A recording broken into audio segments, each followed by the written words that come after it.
अस्सलाम वालेकुम class. Last class के अंदर हमने डोम स्टार्ट कर दिया था। ठीक है, कुछ हमने मेथड्स भी पढ़ लिए थे।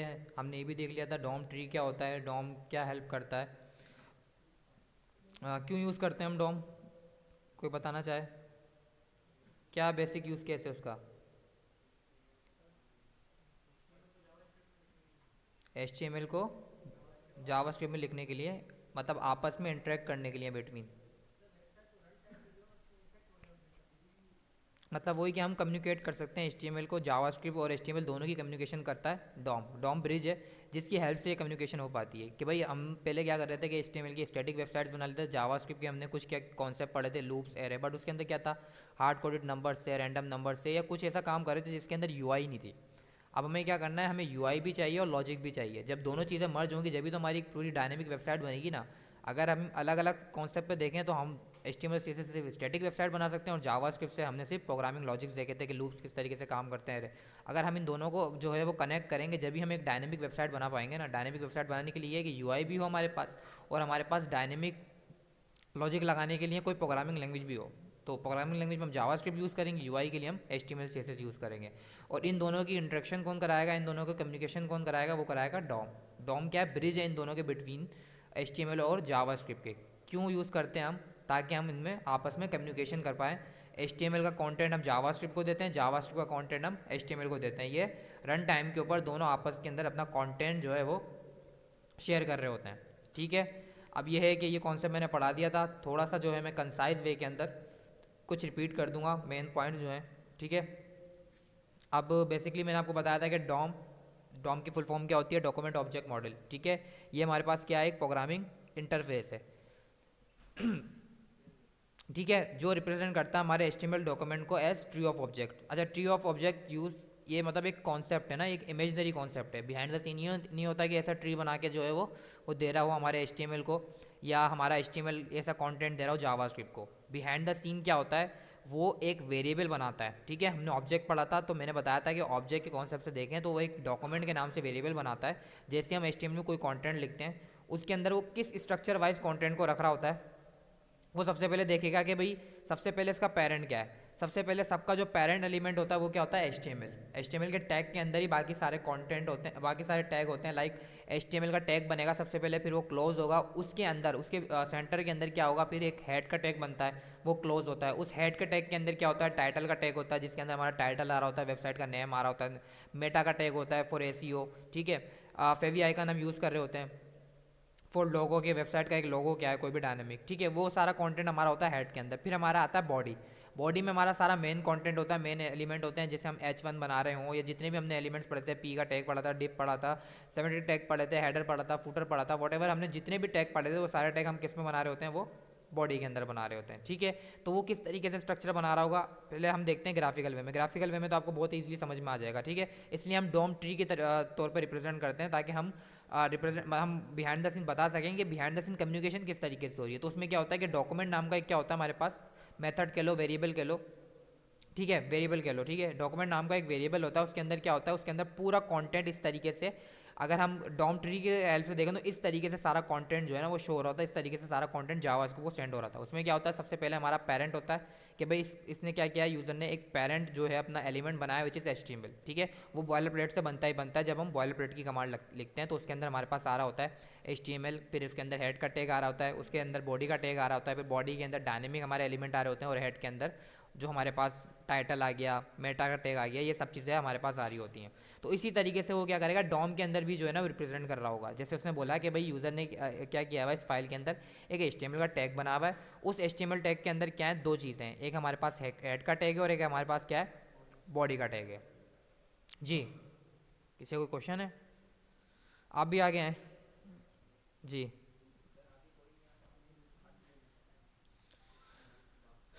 जी,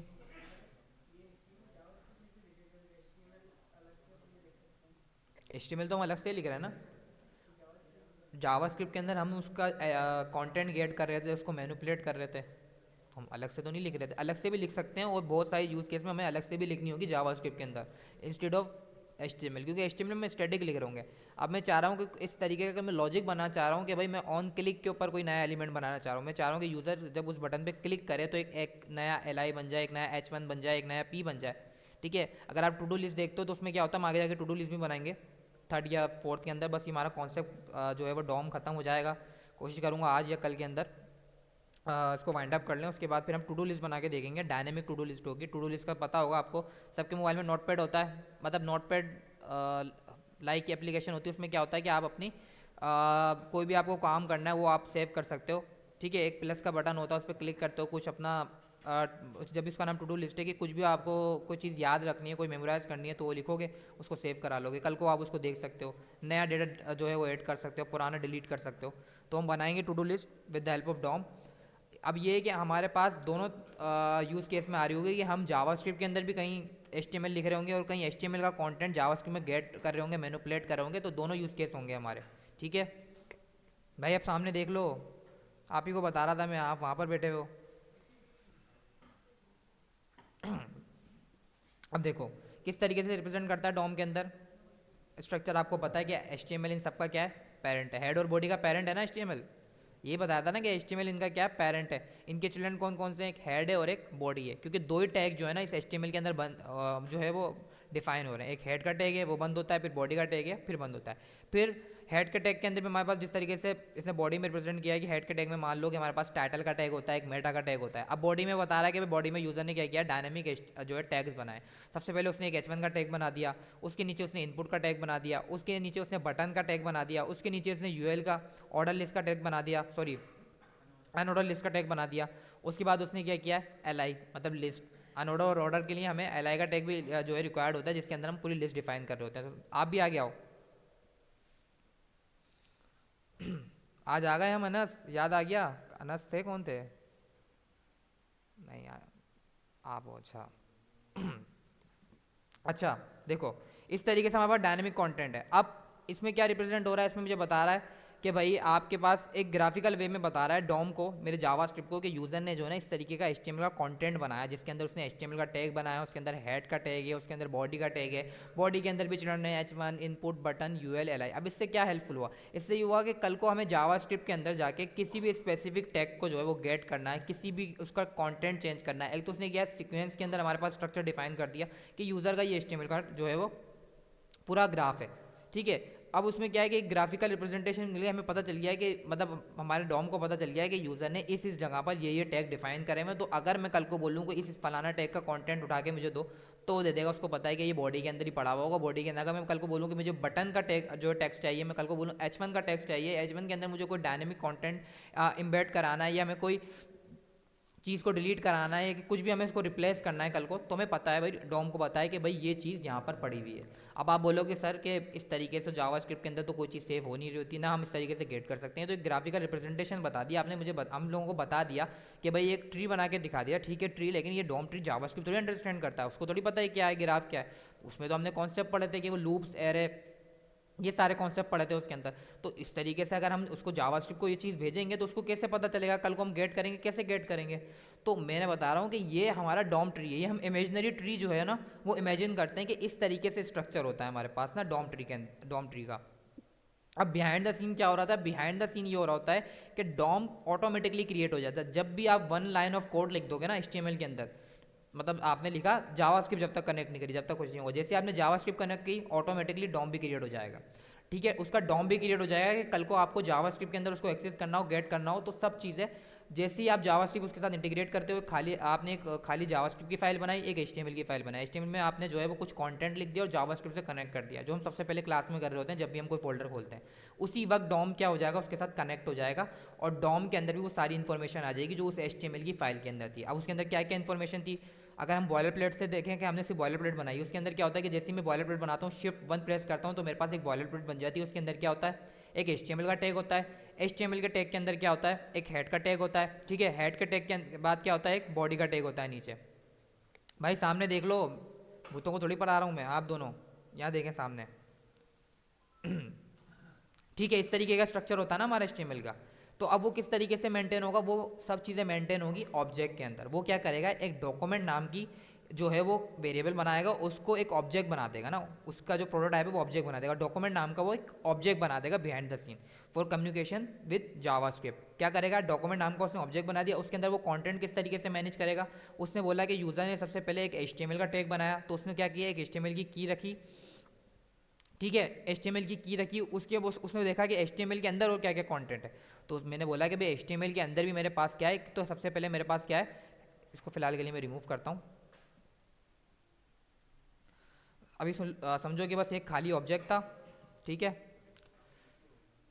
एक खाली ऑब्जेक्ट था, इस तरीके से उसने ऑब्जेक्ट बनाया। उसने बोला उसके बाद यूज़र के पास क्या है, सबसे पहले तो है HTML का टैग, तो उसने क्या किया, HTML की बना दी, ठीक है। उस की के अंदर भी उसने बोला कि भाई अब इस की प्रोटोटाइप वो क्या रखे, क्योंकि HTML का जो टैग है उसके अंदर तो बहुत सारे जो है एलिमेंट्स हैं।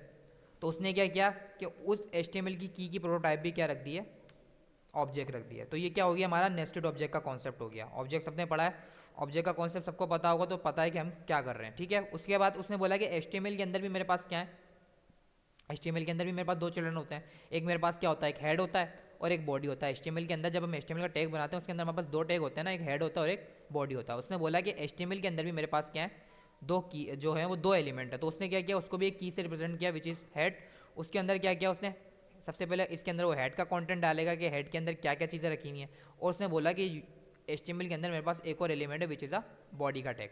तो उसने उसको भी रिप्रेजेंट किया बॉडी की के साथ, और उसकी जो है वो प्रोटोटाइप, उसकी जो टाइप है वो भी क्या रख दी उसने, ऑब्जेक्ट रख दी, ठीक है। इसमें सब काम हम ऑब्जेक्ट में इसलिए कर रहे हैं क्योंकि हमारे पास मल्टीपल जो है वो कलेक्शन ऑफ डेटा हो सकता है। की पेयर वैल्यू जो है हम सेव करा रहे होते हैं कि भाई ये स्पेसिफिक बॉडी के अंदर भी मान लो कि भाई एलिमेंट हो सकते हैं। अब जरूरी थोड़ी नहीं है कि एक बॉडी के अंदर सिर्फ H1 लिख रहा है, उसने H1 लिखा, P लिखा, इनपुट लिखा, बहुत सारे टैग बना दिए उसने, पूरी वेबसाइट बना रहा है तो उसके अंदर तो मल्टीपल जो एलिमेंट्स होंगे। तो मल्टीपल एलिमेंट्स किस तरीके से डिनोट होंगे, अब बॉडी का जैसे ही मैंने ऑब्जेक्ट बनाया तो उसके अंदर अब मैं जो है वो मुझे जो HTML का कंटेंट है डॉम वो किस तरीके से देगा, वो बोलेगा कि यूज़र ने सबसे पहले बनाया H1, ठीक है। उसने बोला कि H1 की है, ठीक है। अब इसके अंदर क्या है, इसके अंदर मेरे को सारे उसके मेथड्स, फंक्शन, सब चीज़ें मिल रही होंगी कि उसका टेक्स्ट कंटेंट क्या है। टेक्स्ट कंटेंट मुझे कैसे मिल रहा होगा, दो कीज़ के अंदर मिल रहा होता है। एक मेरे को मिल रहा था टेक्स्ट कंटेंट की के अंदर, ठीक है। उसके अंदर मुझे बताएगा कि इस H1 में क्या लिखा है। फॉर एग्जाम्पल इस H1 में लिखा हुआ था हेलो वर्ल्ड, ठीक है। तो मुझे इस तरीके से वो रिप्रेजेंट करेगा कि इसमें क्या लिखा हुआ था, हेलो वर्ल्ड लिखा हुआ था। अब मान लो कि उस H1 के अंदर भी ना कुछ इनर HTML लिखी हुई थी। इनर HTML मान लो कि H1 के अंदर हमारे पास क्या ब्लॉक टैग है, ठीक है। उसके अंदर कोई ब्लॉक टैग तो यूज़ नहीं कर सकते, लेकिन हम उसके अंदर इनलाइन टैग तो यूज़ कर सकते हैं ना। जैसे हमारे पास इनलाइन टैग हो गया, स्पैन हो गया, जैसे बोल्ड हो गया, जैसे इटैलिक हो गया, तो हम ये H1 में यूज़ कर सकते हैं। मान लो यूज़र इस तरीके से लिख रहा हो कि भाई उसने लिखा H1, ये इसने लिखा ऐसे H1। अब इस H1 के अंदर बी का टैग भी हो सकता है ना, ऐसे बी का टैग हो उसके अंदर, क्योंकि इनलाइन टैग तो लगा सकते हैं ब्लॉक टैग में, हमने पढ़ा था, ठीक है। तो हम क्या करेंगे, अब इसके अंदर मैंने लिखा दिस इज बोल्ड टेक्स्ट, ठीक है।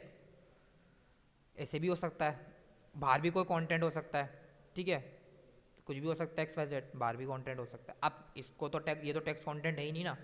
तो अगर हम कल को जानना चाहते हैं कि इस HTML के अंदर क्या कंटेंट था, तो टेक्स्ट तो ये है ही नहीं, इसके अंदर तो HTML भी लिखी हुई है। तो वो चीज़ हमें कहाँ मिल रही होती है, वो हमें की वो मिल रही होती है हमें इनर HTML वाली की के अंदर। ये लास्ट क्लास में हमने पढ़ा था, मैं सिर्फ एक जो है वो दोबारा रिपीट कर रहा हूँ, वो इस तरीके से हमें मिल रहा होगा। क्या करेगा, स्ट्रिंग के अंदर ही क्या करेगा, पूरा कंटेंट उठा के हमें शो करा देगा कि इस स्पेसिफिक H1 के अंदर आपको ये कंटेंट मिला। साइलेंट पे लगाओ मोबाइल, ठीक है। इस तरीके से इनर HTML बता देगा कि भाई ये आपको पूरा उसके अंदर HTML मिल रहा है। टेक्स्ट कंटेंट के अंदर वो बताएगा, टेक्स्ट कंटेंट में से उसका टेक्स्ट बताएगा, ठीक है। This is a bold text या XYZ जो भी है, ठीक है। जो उसको पहले मिलेगा वो ही दिखा देगा। अभी उसको पहले क्या मिल रहा होगा, XYZ मिल रहा होगा। मतलब टेक्स्ट कंटेंट के अंदर हमें क्या दिखाएगा, अगर हमारे सिर्फ H1 के अंदर सिर्फ टेक्स्ट होगा तो सिर्फ हमें टेक्स्ट दिखा देगा इस तरीके से, ठीक है। और अगर हमारे पास उसके अंदर पूरा एक HTML लिखा हुआ होगा, जैसे हमने क्या किया उसके अंदर एक बी का टैग भी बनाया उस H1 के अंदर, तो उसको हमें गेट करना है, तो हम गेट करेंगे इनर HTML के। अब ये तो सिर्फ दो कीज़ हैं, इसके अलावा स्टाइल की है कि आप जानना चाहते हो उस H1 के ऊपर क्या स्टाइल हुआ हुआ है, कौन सी क्लासेस जो हैं वो ऐड हुई हैं, कल को क्लास को अपडेट करना चाहते हो, गेट करना चाहते हो, चेंज करना चाहते हो, ऑन क्लिक इवेंट जो है वो ट्रिगर करना चाहते हो कि इस पर क्लिक करने पर ये स्पेसिफिक चीज़ हो। तो उसके लिए हमारे पास और मेथड्स है जो हम आगे जाके पढ़ेंगे, ठीक है। कल हमने ये दो मेथड पढ़े थे लास्ट क्लास के अंदर, टेक्स्ट कॉन्टेंट और इनर HTML, ठीक है। तो इस तरीके से जो है ना इस स्ट्रक्चर के अंदर वो जो है ना डॉम में डेटा सेव कराता है, कहने का मकसद ये था। अब आप बोलोगे सर इसको एक्सेस किस तरीके से करेंगे, तो अगर आप देखो तो ऑब्जेक्ट को हम किस तरीके से एक्सेस कर रहे होते हैं, हम उसके जो है वो दो वेज मैंने आपको बताई थी, या तो हम डॉट से जो है उसको एक्सेस कर रहे होते हैं, ठीक है, या फिर हम क्या करते हैं उसका उस स्पेसिफिक की को एक स्क्वायर ब्रैकेट के अंदर स्ट्रिंग के अंदर रख देते हैं, मतलब एरे के मतलब एरे वाला कॉन्सेप्ट, जैसे एरे तो नहीं बोलेंगे उसको, लाइक उसको ये कि हम स्क्वायर ब्रैकेट से भी उसको एक्सेस कर सकते हैं, और बाय की डॉट के बाद हम उसका की का नेम दे दें, ऐसे भी एक्सेस कर सकते हैं।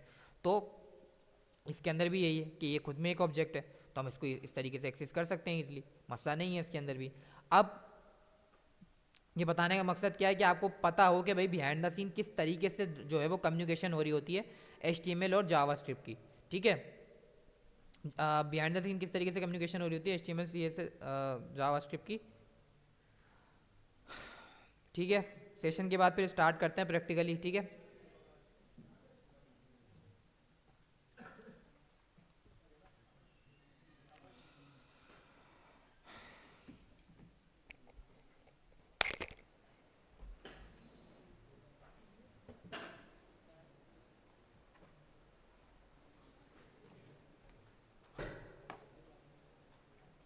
लैपटॉप बंद कर दो।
शुरू हो गए।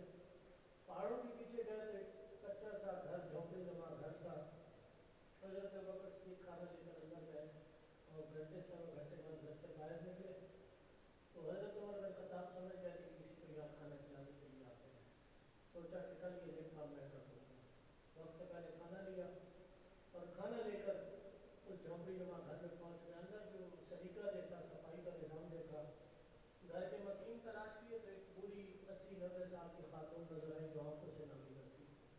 मुखातब करके कहा कि अम्मा तुझे नजर तो नहीं आता तो ये घर इतने सलीके से कैसे साफ सुथरा किया? कहा बेटा मुझे नहीं पता, बस एक शख्स आता है, अल्लाह का बंदा रोज आता है, वो करके चला जाता है। खाना सामने रख दिया, बेटा ये मोबाइल बाहर ले जाओ जी, बंदे से नीचे रख।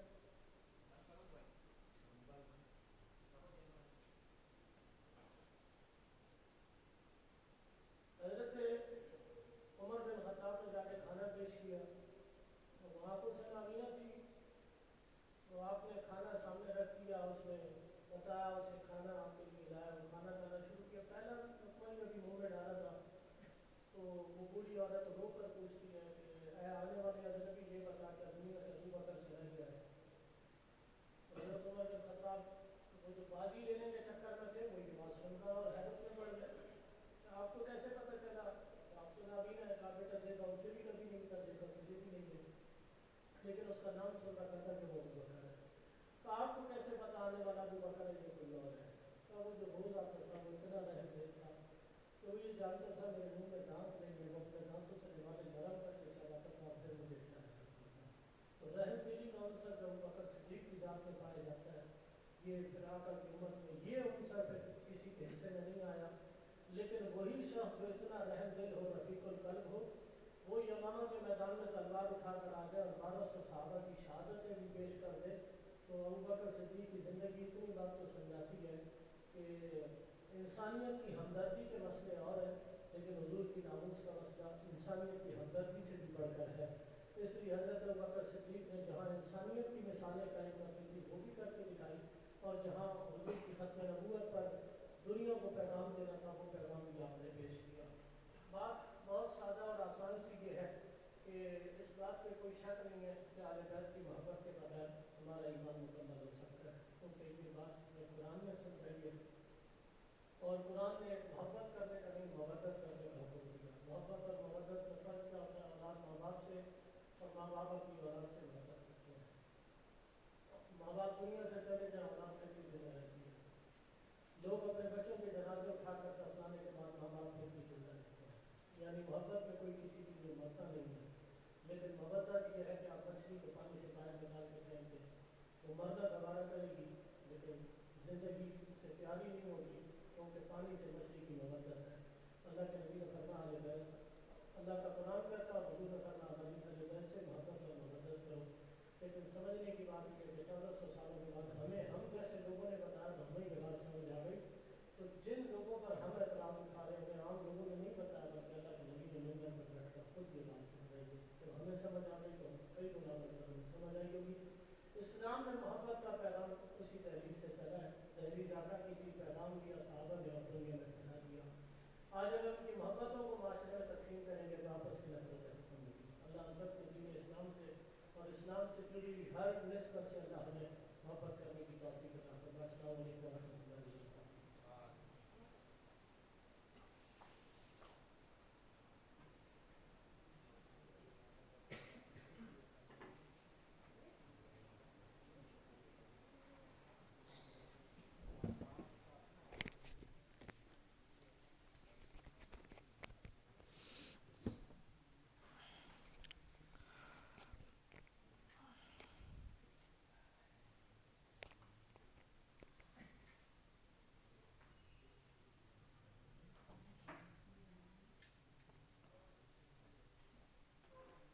चीज़ें कौन खा रहा है ये?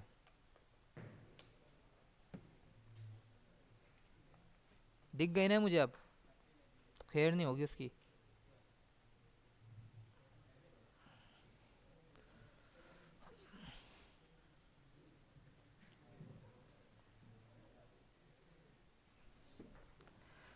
अच्छा, देखो अच्छा ये कॉन्सेप्ट है, अच्छा इसमें ये कंफ्यूज होने की ज़रूरत नहीं है, ये सिर्फ मैं एक थ्योरेटिकल आपको कॉन्सेप्ट दे रहा हूँ कि बिहाइंड द सीन किस तरीके से है हमारे पास।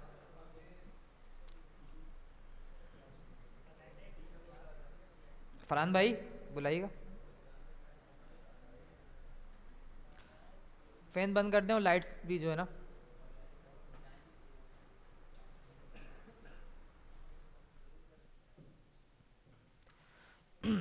आप भी आगे आ जाओ, आप भी यहाँ आ जाओ, हसनैन और सारे।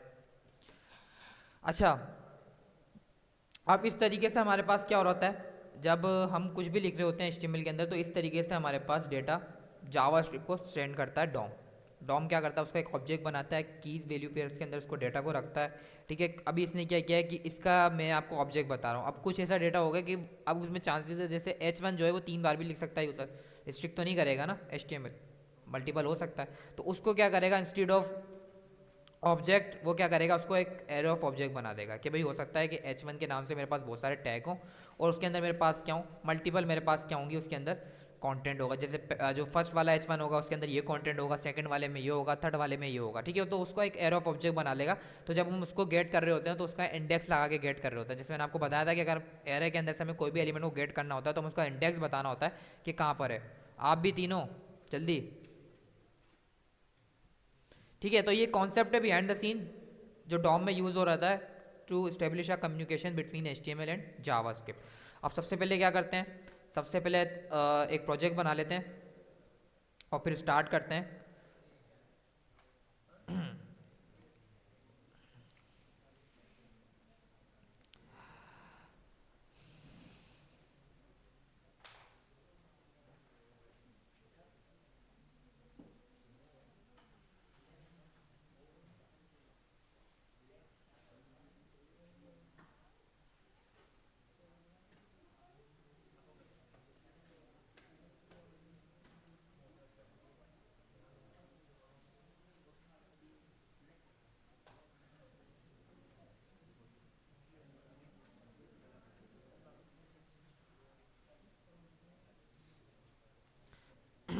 अच्छा जी, तो जावास्क्रिप्ट की कौन सी क्लास है हमारी? 17। पक्की बात है?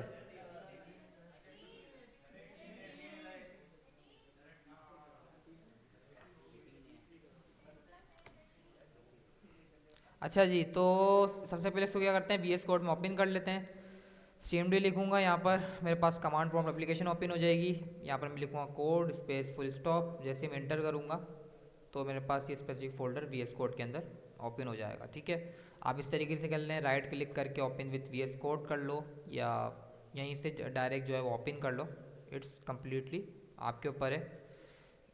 अच्छा जी, सबसे पहले क्या करते हैं, एक्सटेंशन को डिसेबल कर देते हैं।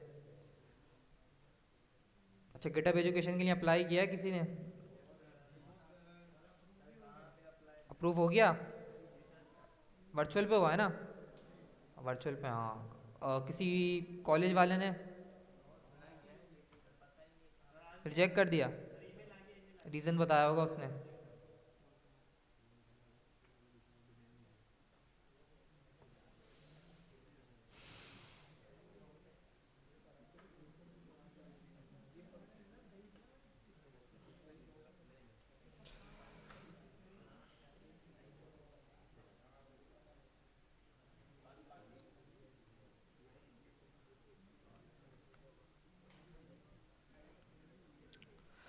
अच्छा जी, जल्दी से सबसे पहले क्या करते हैं, दो फाइल्स बना लेते हैं, एक HTML की और एक जावास्क्रिप्ट की। सबसे पहले लिखता हूँ मैं index.html, उसके बाद एक जावास्क्रिप्ट की फ़ाइल बना लेते हैं app.js। ठीक है, अब क्या करते हैं, सबसे पहले HTML के अंदर एक बॉयलर प्लेट बनाएंगे। कमांड क्या थी, Shift 1, जैसे ही मैं प्रेस करके एंटर करूँगा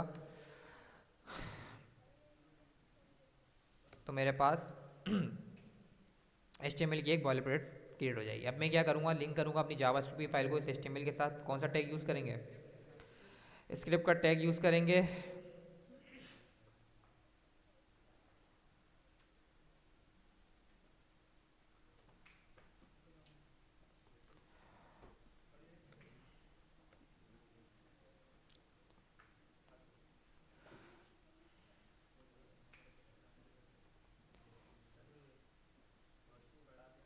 जी जी, मैं वॉइस ओ सॉरी ब्राइटनेस इसकी जो है वो रिकॉर्डिंग चल रही है।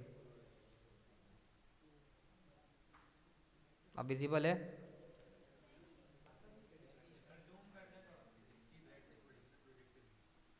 प्रोजेक्टर की तो आई थिंक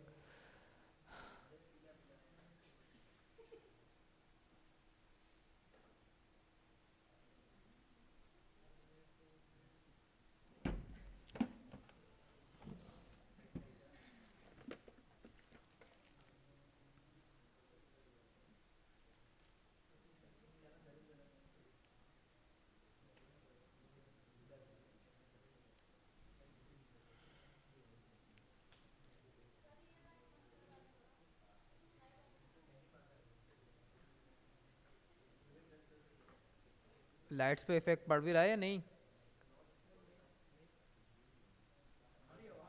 अब सही है?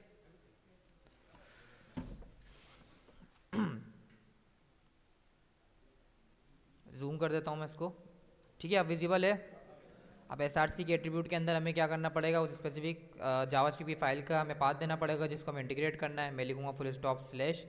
ठीक है, उसके बाद वो मुझे बताएगा कि आपके पास स्पेसिफिक फोल्डर में 2 फाइल्स पड़ी हुई हैं। मैंने बोलूँगा कि मुझे app.js को लिंक करना है। अब जैसे ही मैंने इस तरीके का एक बॉयलर प्लेट बनाया और app.js को इंटीग्रेट करा, मेरा डॉम ऑटोमेटिकली क्रिएट हो गया इस स्पेसिफिक स्ट्रक्चर का जो है पूरा स्पेसिफिक स्ट्रक्चर को क्रिएट कर दिया फॉर यूजिंग डॉम। और अब हम क्या कर सकता हूँ, ईजिली एक्सेस कर सकता हूँ HTML को जावास्क्रिप्ट के अंदर। अब आप बोलोगे सर इसको एक्सेस किस तरीके से कर सकते हैं? सबसे पहले हम क्या करते हैं, इसको लाइव सर्वर के ऊपर ओपन करते हैं। ठीक है, लाइव सर्वर पे ओपन किया, मैं गया कंसोल के अंदर। ठीक है, कंसोल में गया मैं, और कंसोल में फ़िलहाल के लिए मैं यहीं लिख देता हूँ क्योंकि हम कंसोल डॉट लॉग के अंदर भी क्या कर सकते हैं, जावास्क्रिप्ट को लिख सकते हैं। हमने लास्ट क्लास के अंदर भी डिस्कस किया था ये। तो सबसे पहले क्या करता हूँ मैं, कंसोल के अंदर सबसे पहले यहाँ पर लिखता हूँ मैं डॉक्यूमेंट।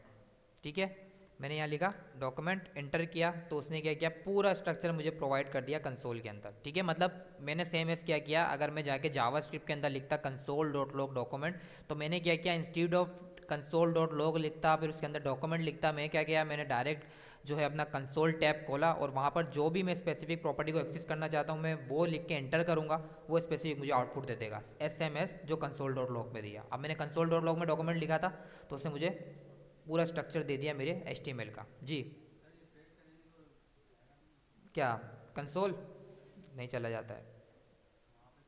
हाँ, तो ये तो टेम्पररी है ना कंसोल। हाँ, वहाँ तो फाइल के अंदर सेफ है। डेवलपर टूल के अंदर हर चीज़ टेम्पररी होती है। आप रिफ्रेश करते हो तो उसका स्टाइल भी चला जाता है, उसका कंसोल भी चला जाएगा, सब चीज़ें टेम्पररी होती हैं। रिफ्रेश के ऊपर दोबारा लोड करेगा वो उसको। अच्छा देखो, अब इसके अंदर मैंने जैसे ही डॉक्यूमेंट लिखा, क्योंकि मैंने आपको बताया था कि भाई ये सब चीज़ें कहाँ पर सेव हो रही होती हैं, डॉक्यूमेंट वाले वेरिएबल के अंदर। इसके अंदर पूरा हमारे पास क्या हो रहा था, स्ट्रक्चर सेव हो रहा होता है HTML का, जिसके अंदर हमारे पास ये बता रहा है कि भाई आपके पास एक HTML का क्या है, पूरी फाइल उसने रेंडर कर दी कि HTML का टैग है, उसके अंदर हेड का टैग है, उसके अंदर बॉडी का टैग है। बॉडी के अंदर उसने मुझे इन्फॉर्मेशन बता दी कि भाई मेरे पास स्क्रिप्ट है। हेड के अंदर उसने बता कि मेरे पास ये स्पेसिफिक टैग है। ठीक है, इसके चिल्ड्रन ने पूरी इन्फॉर्मेशन दे दी यूजिंग डॉक्यूमेंट। तो यहाँ तक हमें समझ में आ गया होगा कि डॉक्यूमेंट के अंदर ही सारी इन्फॉर्मेशन होती है। डॉक्यूमेंट वाले वेरिएबल के अंदर ही जो बिल्ट इन वेरिएबल हमें प्रोवाइड करता है डॉम, जिसका नाम है डॉक्यूमेंट, उसी के अंदर हमारी सारी इन्फॉर्मेशन होती है HTML की। अब आप बोलोगे सर उसको एक्सेस किस तरीके से कर पाएँ, तो सबसे पहले मैं क्या करता हूँ, सबसे पहले मैंने क्या किया, यहाँ पर जाके मैं एक H1 बनाता हूँ। ठीक है, उसके अंदर मैंने लिखा हेलो वर्ल्ड। ठीक है, अब मैं चाह रहा हूँ कि इसको मैं जावास्क्रिप्ट के अंदर एक्सेस कर पाऊँ यूजिंग डॉम। तो उसके लिए हमारे पास डॉम ने क्या क्या चीज़ें इंट्रोड्यूस कराई, उसने इंट्रोड्यूस कराया हमारे पास सिलेक्टर्स। सिलेक्टर्स क्या करते हैं, सिलेक्टर्स की हेल्प से हम किसी भी स्पेसिफिक एलिमेंट को H1 हो गया, P हो गया, वेदर कोई भी एलिमेंट हो गया, उसको टारगेट भी कर सकते हैं, उसकी वैल्यू को मैनिपुलेट भी कर सकते हैं, उसके फीचर्स भी देख सकते हैं, उसका स्टाइल भी चेंज कर सकते हैं, उसके अंदर कोई स्पेसिफिक इवेंट भी ट्रिगर कर सकते हैं using document dot get element. ठीक है, अब इसके अंदर भी हमारे पास डिफरेंट है कि भाई हम चाह रहे हैं कि एलिमेंट को किस तरीके से गेट करें, उसकी यूनिक आइडेंटिटी तो होगी जिससे हमारा जो जावास्क्रिप्ट है, हमारी जो डॉम है, वो जो है वो पहचान सके कि आप किस स्पेसिफिक एलिमेंट को गेट करना चाह रहे हो। अब मेरे पास फॉर सपोज H1 है, अब मैं H1 तो 5 भी लिख सकता हूँ, मुझे रोकेगा थोड़ी नहीं। मुझे जो है वो वी एस कोड रोकेगा या कोई एरर थोड़ी आएगा, ना HTML बोलेगा, क्योंकि हम भाई H1 लिख सकते हैं डुप्लीकेट, 5 लिख दो, 2 लिख दो, 3 लिख दो, 4 लिख दो। अब आप चाह रहे हो कि एक स्पेसिफिक H1 का जो है ना वो कंटेंट जो है ना गेट करना चाह रहा हूँ, ठीक है, तो वो कैसे करोगे? उसके लिए आपको देनी पड़ेगी उसकी यूनिक आइडेंटिटी। तो हमने CSS के अंदर पढ़ा था कि भाई हमारे पास ID का जो एट्रीब्यूट होता है वो हम यूज़ करते हैं यूनिक क्लासेस देने के लिए, ऐसी क्लास देने के लिए जो हम एक ही बार यूज़ करेंगे इंटायर अपनी एप्लीकेशन के लिए, इंटायर अपनी फाइल के लिए। तो यहाँ पर भी वही CSS वाला कॉन्सेप्ट यूज़ होगा। मैंने आपको डिफरेंस भी बताया था कि डिफरेंस क्या होता है क्लास और ID में। ID हम कहाँ यूज़ करते हैं? जहाँ पर हमें कोई यूनिक क्लास है जो एक ही बार हमें उसका स्टाइल डिफाइन करना हो, बाद में नहीं करेंगे, तो हम क्या करते हैं ID लिखते थे। और हम अगर हमारे पास मल्टीपल मतलब मल्टीपल एलिमेंट पे वो स्पेसिफिक क्लास ऐड हो सकती है, तो हम उसमें क्लास के अंदर लिखते थे वो स्पेसिफिक क्लास का नाम। बाय क्लास हम स्टाइल बना रहे होते थे, बाय आईडी हम जब भी बनाते थे जब वो यूनिक हो। तो मैं बोल रहा हूँ कि ये हेलो वर्ल्ड मेरा अभी यूनिक होगा, तो इसके लिए मुझे क्या करना पड़ेगा, इसको एक आईडी, एक यूनिक आइडेंटिटी जो है ना वो प्रोवाइड करनी पड़ेगी कि कल को मैं इसको डॉम के अंदर गेट करूँ या इसके ऊपर कोई स्टाइल लगाऊँ। तो मैंने क्या किया, इसको एक आईडी दे दी। अब मैं आईडी इसको दे देता हूँ, लेट से कुछ भी दे देता हूँ ना, इंट्रो दे देता हूँ, इंट्रो डॉम कर देते हैं, ठीक है। अब डॉम जो है वो एक हमारे पास शॉर्ट फॉर्म है, ठीक है, डॉक्यूमेंट ऑब्जेक्ट मॉडल की। तो मैंने क्या किया, डॉम कैपिटल में लिखा है और इंट्रो मेरे पास वही कॉन्सेप्ट यूज़ किया है कैमिल केस का, ठीक है। अब ये कॉन्सेप्ट भी याद रख लो कि कोई सा स्पेसिफिक वर्ड का नाम जो आप कैपिटल में लिख रहे हो, या आप ग्रामर के अंदर भी, या आप इंग्लिश के अंदर भी हम उसको कैपिटल में ही जो है वो लिख रहे होते हैं, तो वेरिएबल के अंदर भी हम उसको कैपिटल में लिखेंगे। मैंने डॉम पूरा कैपिटल में लिखा, इंस्टीट के मैं उसको कैमिल केस बनाता, फर्स्ट वर्ड डी जो है वो कैपिटल लिखता, उसके बाद ओ एम स्मॉल लिखता। तो ये कॉन्सेप्ट यहाँ अप्लाई नहीं होगा जहाँ पर इस तरीके के वर्ड्स आ रहे होंगे, ठीक है। तो मैंने क्या किया, एक आईडी बनाई यूजिंग इंट्रो डॉम, ये हमने CSS में पढ़ी है। अब यही कॉन्सेप्ट हम जावास्क्रिप्ट में यूज़ करेंगे। अब मैं चाह रहा हूँ कि ये हेलो वर्ल्ड एक्सेस करूँ यूजिंग, मैं चाह रहा हूँ कि इसका कंटेंट जो है ना मैं एक्सेस कर लूँ जावास्क्रिप्ट के अंदर, ना सिर्फ इसको एक्सेस करूँ, कल को इसको चेंज करके हेलो वर्ल्ड चेंज करके हेलो JS कर दूँ, बट मैं HTML में कोई छेड़छाड़ नहीं करूँ, मैं जावास्क्रिप्ट में ही सारे काम करूँ। तो इसीलिए हम डॉम यूज़ कर रहे हैं। तो उसका सबसे पहला मेथड कौन सा है कि भाई हमारे पास मल्टीपल मेथड्स प्रोवाइड करता है हमारे को। डॉक्यूमेंट वाला जो हमारा वेरिएबल है उसके अंदर हमारे पास मल्टीपल मेथड्स हैं। First was gate element by ID, कि आप चाह रहे हो कि आप किसी भी स्पेसिफिक एलिमेंट को जो है गेट करना चाह रहे हो, H1 को गेट करना चाह रहे हो, तो मैं चाह रहा हूँ कि भाई बाय आईडी गेट करना चाह रहा हूँ, तो मैं यूज़ करूँगा get element by ID. By class करना चाह रहा हूँ तो by class name, by tag name करना चाह रहा हूँ तो बाय टैग नेम। अभी मैं क्या करता हूँ, बाय आईडी मुझे इसको एक्सेस करना है, तो मैंने क्या किया, एक सिंपली कुछ नहीं किया, एक H1 बनाया, उसको आईडी दी इंट्रो डॉम, और उसके अंदर कुछ कंटेंट लिख दिया विच इज़ हेलो वर्ल्ड। अब मैं इसको किस तरीके से जो है वो गेट कर सकता हूँ, तो मैंने सबसे पहले लिखा कंसोल डॉट लॉग। आपने बोला सर ने हमें बताया था कि डॉक्यूमेंट वाले वेरिएबल के अंदर ही पूरा जो है ना वो HTML का स्ट्रक्चर पड़ा हुआ है। डॉम हमारे को वो पूरा स्ट्रक्चर डॉक्यूमेंट वाले वेरिएबल के अंदर प्रोवाइड कर देता है, तो ये डॉक्यूमेंट तो हमें लिखना ही पड़ेगा। फिर मैं आपको बताऊंगा कि डॉक्यूमेंट के अंदर हमारे पास क्या है, एक मेथड है जिसका नाम है गेट एलिमेंट बाय आईडी। वो क्या हेल्प करता है, आप उसके अंदर कोई भी स्पेसिफिक आईडी देते हो अपने HTML की, वो उस आईडी का पूरा कंटेंट उठा के आपको शो करा देता है। तो सबसे पहले मैंने लिखा डॉक्यूमेंट, उसके बाद मैंने लिखा एक हमारे पास फंक्शन है जो डॉक्यूमेंट के अंदर डिफाइन है, फंक्शन बोल लो या मेथड बोल लो, ठीक है। अब मैंने उस स्पेसिफिक मेथड को कॉल किया, उसने मुझे बताया जिस तरीके से हम मेथड कॉल करते हैं, हमने खुद के फंक्शंस भी बनाए थे। बिल्ट इन हमारे पास मेथड या बिल्ट इन हमारे पास फंक्शंस हैं, उसके अंदर क्या है कि उसने मुझे बताया कि गेट एलिमेंट बाय आईडी एक आपके पास क्या एक्सपेक्ट कर रहा है, क्या बोलते हैं इसको हम, एट्रीब्यूट या पैरामीटर, पैरामीटर या एट्रीब्यूट, एट्रीब्यूट बोलेंगे ना, यहाँ तो एट्रीब्यूट कर रहा है। फंक्शन जब कॉल करते हैं, जब हम फंक्शन कॉल करते वक्त उसके अंदर कंटेंट डालते हैं तो हमारा क्या है, एट्रीब्यूट है। जब हम फंक्शन बना रहे हैं तो वो हमारा पैरामीटर है। तो मैंने आपको बताया था कि इन चीज़ों में कंफ्यूज नहीं होना। एट्रीब्यूट हम जब बोलेंगे, अब ये बोल रहा है कि एलिमेंट आईडी एक एट्रीब्यूट जो है वो एक्सपेक्ट कर रहा है मेरा ये फंक्शन, इसके अंदर आपको उस स्पेसिफिक एलिमेंट की आईडी देनी है, वो यूनिक आइडेंटिटी देनी है जिसका कंटेंट आपको गेट करना है। तो मैंने HTML के अंदर डिफाइन किया हुआ है कि H1 नाम का मेरे पास एक टैग है, उसमें लिखा हुआ है हेलो वर्ल्ड, उसकी यूनिक आइडेंटिटी मैंने क्या दी है, इंट्रो डॉम। तो ये इसकी यूनिक आइडेंटिटी है। अब आप बोलोगे सर ये इसकी यूनिक आइडेंटिटी कैसी है, अब मैं कल को यहाँ पर लिख दूँ हेलो JS या हेलो डुप्लीकेट कर देते हैं, कुछ भी लिख देते हैं XYZ। अब मैं चाह रहा हूँ कि मेरे पास तो जो कंटेंट है ना वो इस वाले H1 का है जो मेरा फर्स्ट वाला है। अब ज़रूरी नहीं है कि ये फर्स्ट पे ही हो या सेंटर में हो, कहीं भी हो। तो अब किस तरीके से जो है वो डॉम, तो कंफ्यूज हो जाएगा ना कौन से H1 की वैल्यू गेट करके लाऊं, या तो दो मिल रहा है मुझे, हेलो वर्ल्ड और हेलो डुप्लीकेट, ठीक है। तो अब वो कौन सा स्पेसिफिक कंटेंट गेट करके लाया, तो उस चीज़ से बचने के लिए मैंने ये किया, इसकी यूनिक आइडेंटिटी दे दी कि भाई H1 भी है और उसके अंदर ये आईडी इंट्रोडॉम। तो वो अब कंफ्यूज होने की जगह वो देखेगा कि भाई किस स्पेसिफिक हमारे पास एलिमेंट के अंदर आईडी लिखी हुई है इंट्रोडॉम, तो उसी का कंटेंट लेकर आ रहा होगा। तो मैंने बोला कि भाई document dot get element by ID, मतलब क्या करो HTML में जाके get element by ID, element pick करो बाय आईडी। अब उस स्पेसिफिक इस बिग ब्रैकेट के अंदर हमें उसकी आईडी देनी है जिसका हमें कंटेंट गेट करना है। तो मैंने बोला मुझे इंट्रोडॉम का क्या करना है, कंटेंट को गेट करना है। अब मैं जैसे ही कंसोल लगाता हूँ चेक करूँगा तो मेरे पास क्या हुआ, उसका कंटेंट आ गया, पूरा पूरा टैग आ गया मेरे पास कि आपके पास एक H1 है, ठीक है, उसके अंदर एक आईडी है जिसके अंदर इंट्रोडॉम है, मतलब मेरा पूरा टेम्पलेट आ गया SMS जो मैंने HTML के अंदर डिफाइन किया था। ठीक है, तो ये है डॉम। डॉम क्या करता है, डॉम हमें एक्सेस प्रोवाइड करता है जावास्क्रिप्ट के अंदर हमारे HTML के कंटेंट का। आप उसको ना सिर्फ एक्सेस कर सकते हो, उसको मैनिपुलेट कर सकते हो, उसके ऊपर कोई फंक्शन ट्रिगर कर सकते हो, उसका CSS का स्टाइल चेंज कर सकते हो यूजिंग जावास्क्रिप्ट। सब काम कर सकते हो आप किसकी वजह से, बिकॉज ऑफ डॉम। अगर डॉम नहीं होता तो हम कभी भी कम्युनिकेशन नहीं कर पा रहे होते बिटवीन HTML और जावास्क्रिप्ट।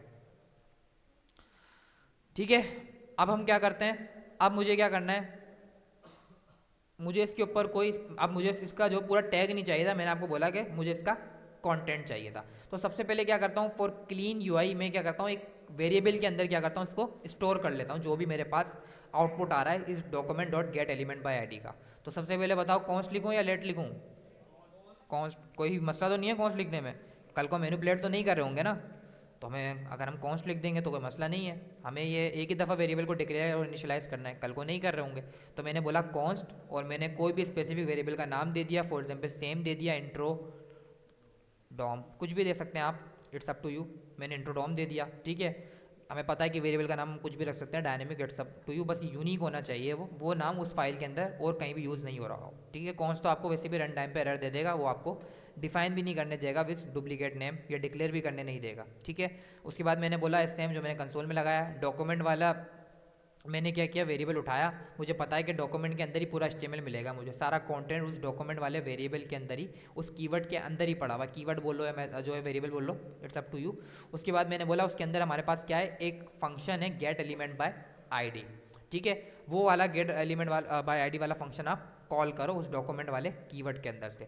अब मेरे को जो है जैसे ही मैंने उस पर होवर किया, मेरे को VS कोड सजेशन दे रहा है कि इस स्पेसिफिक एलिमेंट बाय आईडी वाले फंक्शन में एक आपके पास एट्रीब्यूट जो है वो एक्सपेक्ट कर रहा है विच इज़ एलिमेंट आईडी, जिसकी जो डेटा टाइप है वो स्ट्रिंग होनी चाहिए। तो मुझे पता है कि भाई मुझे क्या करना है, मुझे जो फर्स्ट वाला हेलो वर्ल्ड है उसकी वैल्यू को गेट करना है। तो उसके ऊपर मैंने क्या आईडी दी है, इंट्रोडॉम। तो ये सेम आईडी में उठा के इस स्पेसिफिक फंक्शन के अंदर एज अ एट्रीब्यूट पास कर दूंगा, ठीक है। अब ये क्या करेगा, इस वाले वेरिएबल के अंदर इसी स्पेसिफिक H1 की इन्फॉर्मेशन मुझे दिखा रहा होगा। तो मैं जैसे ही कंसोल करूँगा तो आउटपुट मेरा अभी के लिए तो फिलहाल सेम ही आएगा। मैंने डायरेक्ट कंसोल लिखा, या इस तरीके से मैंने एक क्लीन वे के अंदर एक वेरिएबल के अंदर डिफाइन कर दिया, ठीक है। अब यहाँ तक तो ठीक है भाई, हमने H1 बनाया था, वहाँ H1 का कंटेंट आ रहा है, यहाँ कंसोल लिखा था, ये कंसोल आ रहा है। अब दोनों काम क्या हो रहे हैं, दोनों काम बिल्कुल सेपरेटली हो रहे हैं, वो कंटेंट अलग है स्टैटिक, ये जावास्क्रिप्ट का कोड अलग है। अब इन दोनों को मर्ज करना है, ठीक है। अब मैं चाह रहा हूँ कि इसका जो है मैं, अब ये तो पूरा मुझे H1 दे रहा है, पूरा HTML दे रहा है, इस तरीके से थोड़ी कंटेंट मेरे को जो है वो गेट करूँगा, कैसे मैं इसको कल को मैनिपुलेट कर पाऊँ या कल को उस पर जो कोई भी स्पेसिफिक लॉजिक अप्लाई कर पाऊँ। मैं चाह रहा हूँ मेरे पास का सिर्फ कंटेंट आए, कंटेंट इसका क्या है, हेलो वर्ल्ड, ये तो पूरा टैग है H1। जैसे मैंने उसको कंसोल किया उसने तो पूरा मुझे टैग दे दिया कि आप इस वाले टैग को मांग रहे थे, इन जावास्क्रिप्ट मैंने आपको प्रोवाइड कर दिया, बट आई वांट कि भाई मेरे पास इसका सिर्फ कंटेंट आए विच इज़ हेलो वर्ल्ड। तो उसके लिए मैंने आपको भी बताया था, नोशन के ऊपर हमने पढ़ा था कि भाई उसके लिए हमारे पास एक मेथड है जिसका नाम क्या है, टेक्स्ट कंटेंट। अगर आप इसके आगे लगाओगे टेक्स्ट कंटेंट, मैं लिखूंगा डॉट टेक्स्ट कंटेंट, ठीक है, तो मेरे पास क्या होगा, अब मेरे पास सिर्फ क्या आएगा, उसका कंटेंट आएगा, उसका टेक्स्ट का कंटेंट आएगा, इंस्टीड ऑफ कि पूरा मेरे पास उसका एलिमेंट आ रहा हो। If I go to console तो आप देख रहे होंगे कि मेरे पास सिर्फ इसका क्या आ रहा है, कंटेंट आ रहा हो। और एक और कीवर्ड कौन सा था, दो वेज है ना, इनर टेक्स्ट, ठीक है। या तो आप इसको टेक्स्ट कंटेंट की जो है वो की मदद से गेट कर सकते हो, या फिर आप इसको इनर टेक्स्ट की हेल्प से कर सकते हो। सजेशन आपको दे रहा होगा, राइल सामने देख लो भाई, बातें खत्म कर दो, ठीक है। यहाँ तक समझ में आया किस तरीके से जो है कंटेंट को हम गेट कर सकते हैं, ठीक है। नहीं,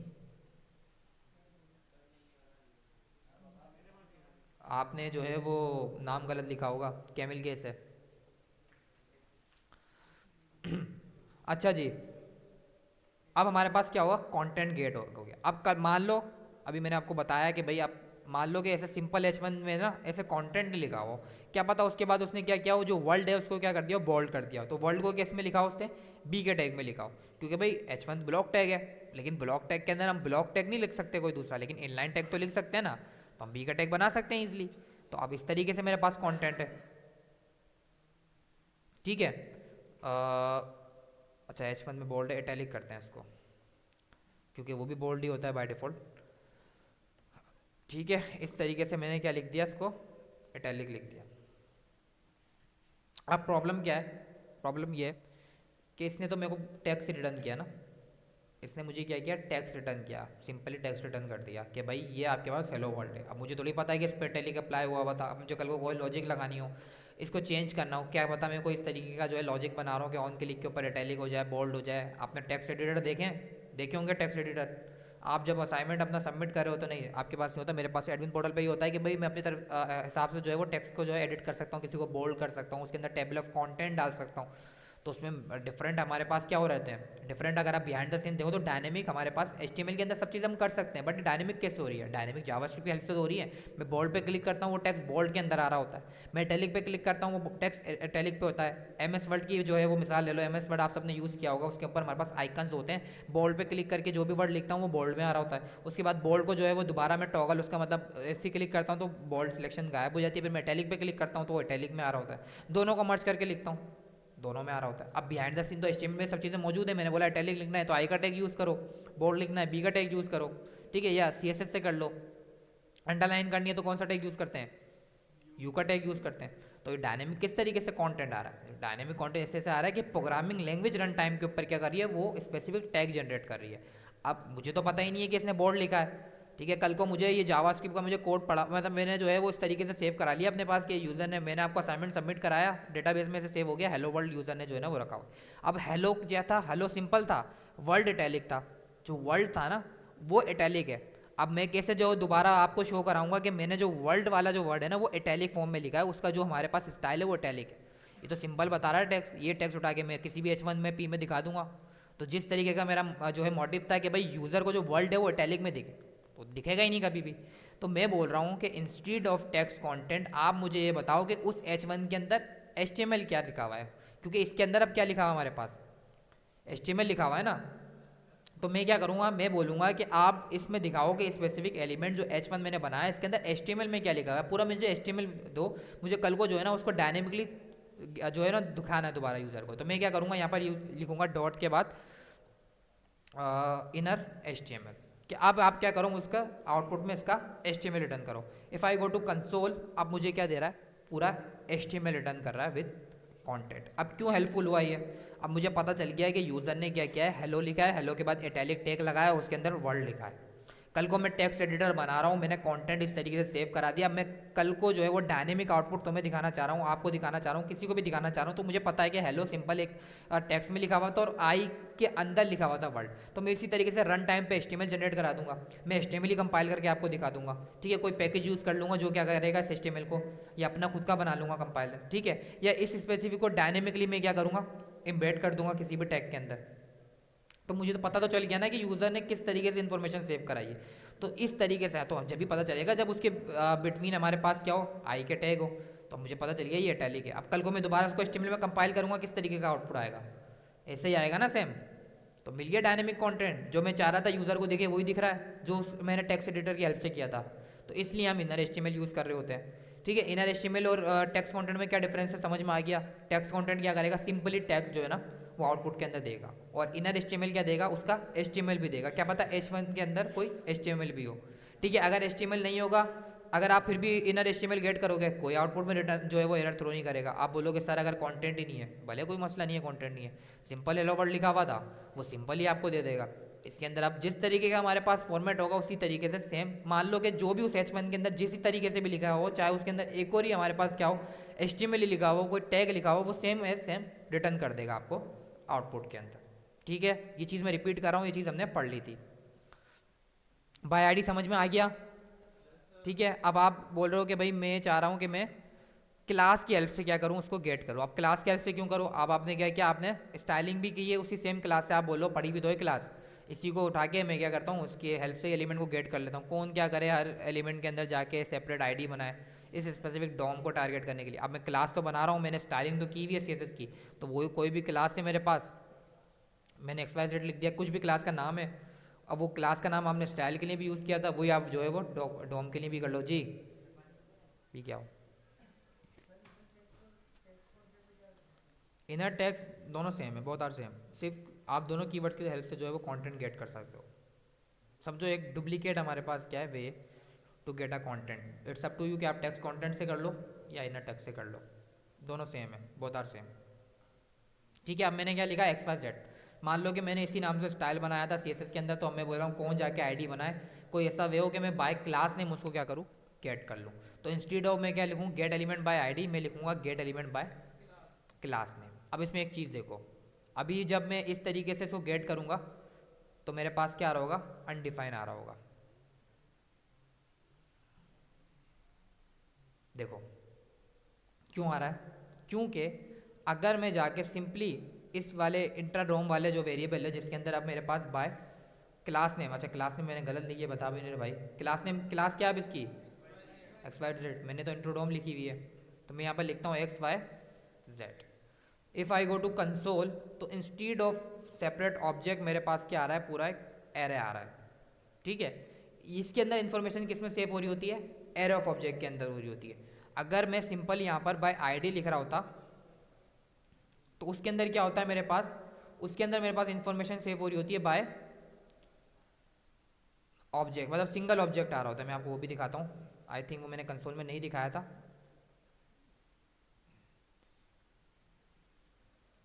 आईडी जो है ना वो उसको प्रोवाइड कर देते हैं।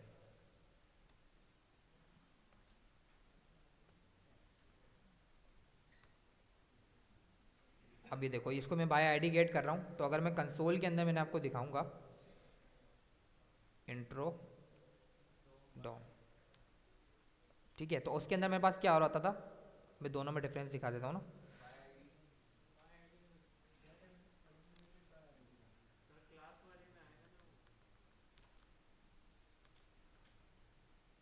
ठीक है, आईडी का नाम सेम है इंट्रोडोम, ठीक है इंट्रोडोम। अच्छा जी, इसको रिलोड करते हैं।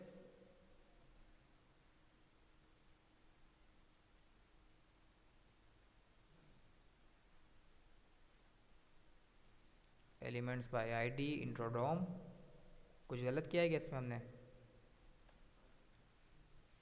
इंट्रोडोम, तो आया this getting error.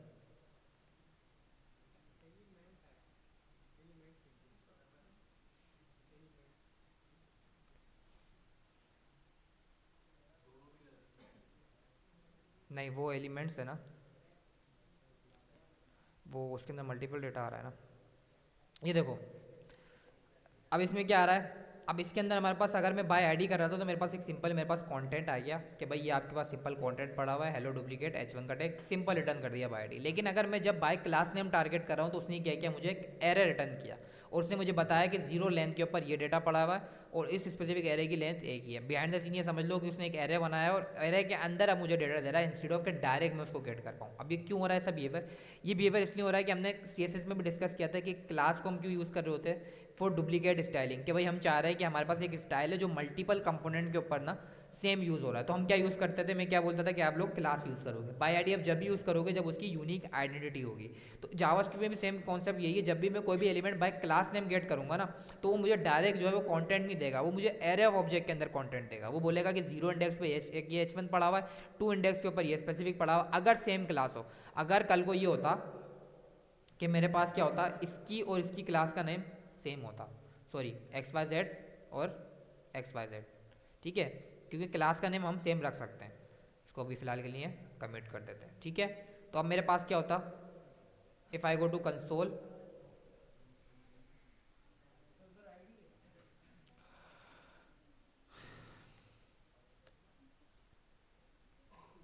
If I go to console, तो मेरे पास अब क्या हो गई, एरे की लेंथ भी बढ़ गई विच इज़ 2। जीरो इंडेक्स में मेरे पास क्या पड़ा हुआ है, ये वाला H1 पड़ा हुआ है जिसका कंटेंट मेरे पास अगर मैं देखूं तो ये मिल रहा हेलो वर्ल्ड, इसकी इनर टेक्स्ट में भी हेलो वर्ल्ड लिखा हुआ है, इनर एचटीएमएल में भी हेलो वर्ल्ड लिखा हुआ है जी। और वन वाले हमारे पास की के अंदर भी क्या है, अब वन वाली की के अंदर मेरे पास वैल्यू क्या रखी हुई थी, हेलो डुप्लीकेट, और उसका इनर टेक्स्ट भी हेलो डुप्लीकेट था और इनर एचटीएमएल भी दोनों हेलो डुप्लीकेट था।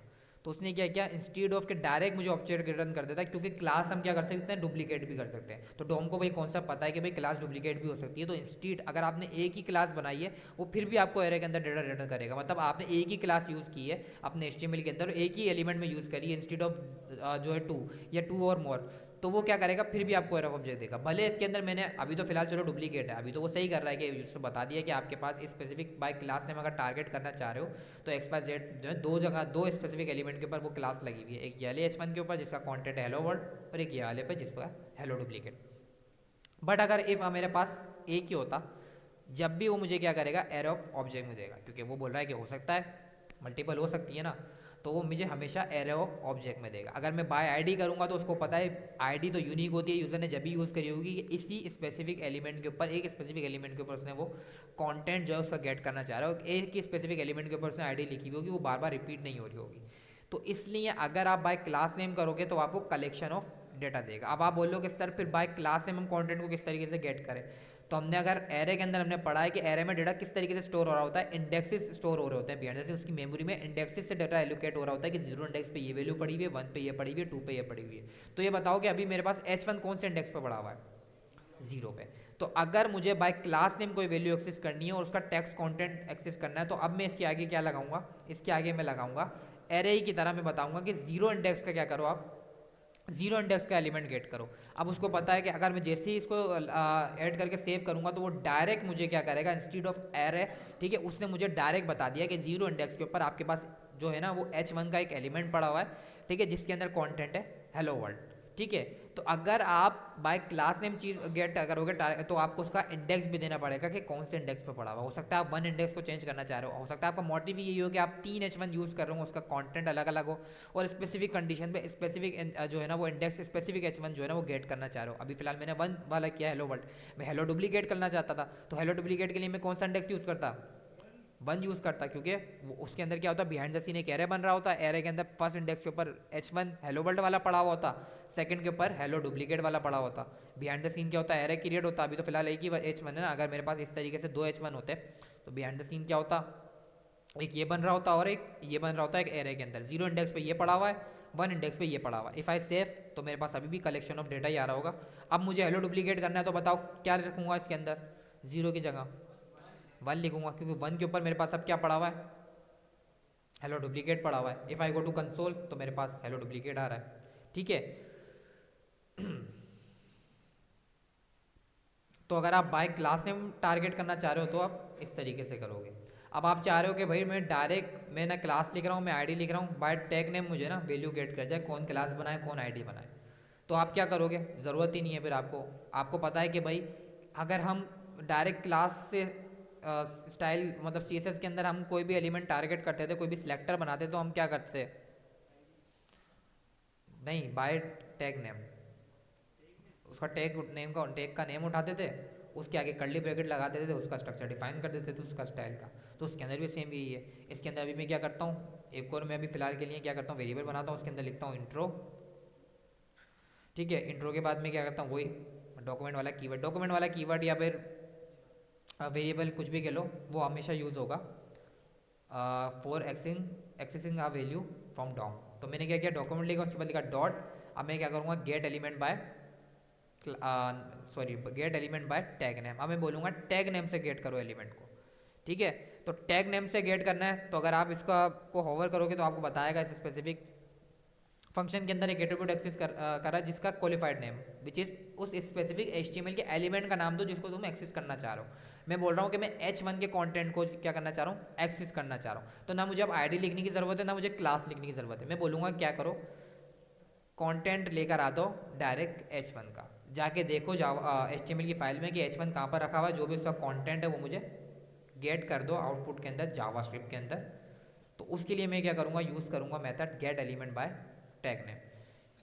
इफ़ आई कंसोल डेट तो मेरे पास क्या आएगा, रिजल्ट आर SMS जो हमारे पास बाय क्लास नेम आ रहे थे, विच इज़ अ कि भाई हमारे पास क्या होगा, इसकी भी कलेक्शन बन रही होगी। अब इसकी भी कलेक्शन क्या बन रही होगी, कॉमन सेंस की बात है, एक एलिमेंट मल्टीपल जगह पे यूज़ कर सकते हो, ज़रूरी थोड़ी नहीं है कि एक फाइल में एक ही H1 यूज़ कर रहे हो, क्या पता 3 कर रहे हो, 4 कर रहे हो, ऐसा होगा, डुप्लीकेट एलिमेंट्स तो रिपीट होते हैं ना, ये थोड़ी नहीं कि यूनिक एक ही दफ़ा कर रहे हो।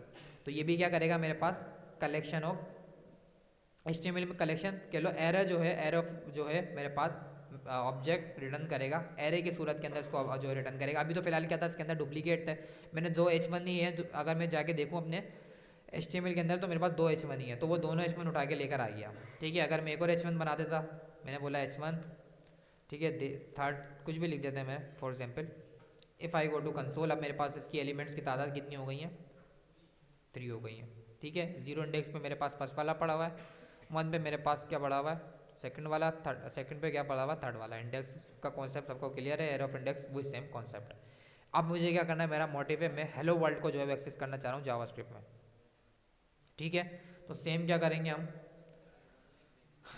इसके आगे अब हम क्या करेंगे, 1 लिख दूंगा, और जैसे ही मैं सबसे पहले कंसोल में देखूंगा तो मेरे पास स्पेसिफिक जो मेरा सेकंड वाला एलिमेंट था विच इज़ हेलो डुप्लीकेट, वो गेट हो गया।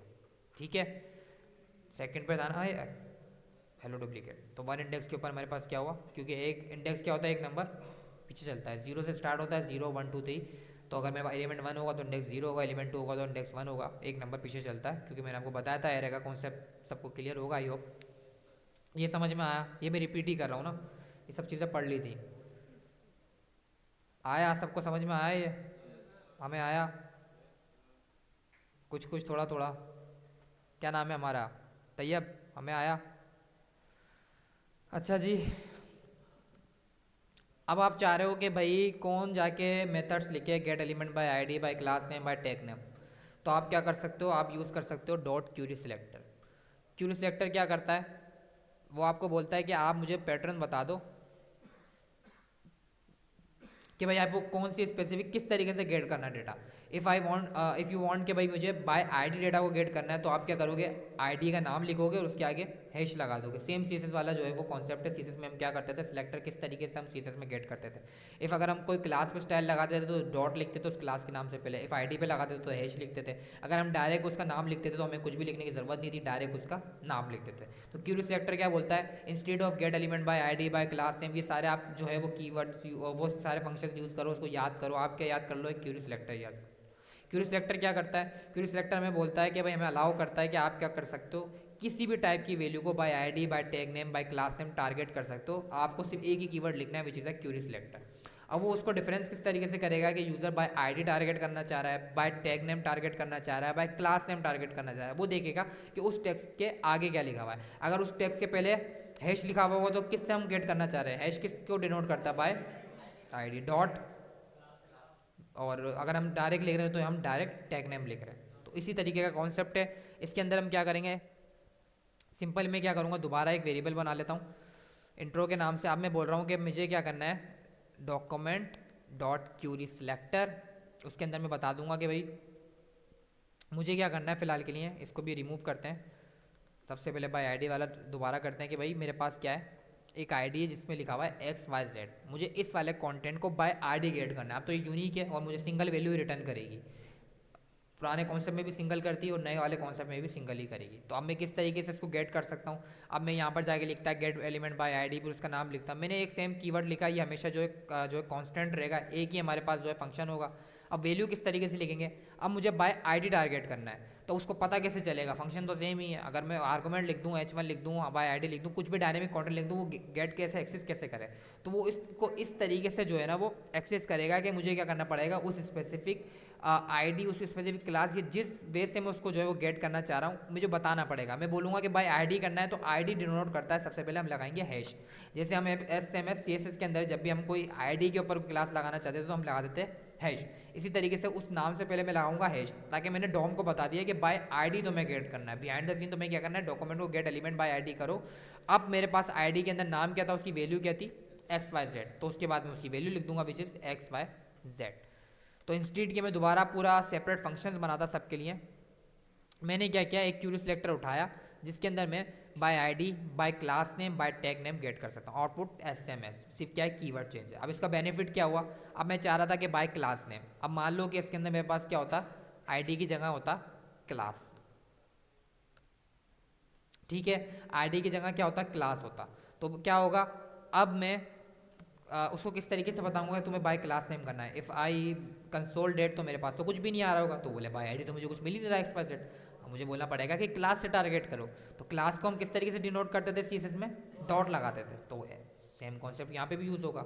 If I go to console, मुझे मिल गया बाय क्लास, जो बाय क्लास नेम। अब इसमें एक चीज़ आपने नोटिस की होगी, इफ़ आई डू के भाई मैं document gate element by class name कर रहा था, एलिमेंट्स बाय क्लास नेम, तो उसमें एरे आ रहा था। इसमें तो कोई एरे आ ही नहीं रहा, इसमें तो डायरेक्ट कंटेंट दे दिया।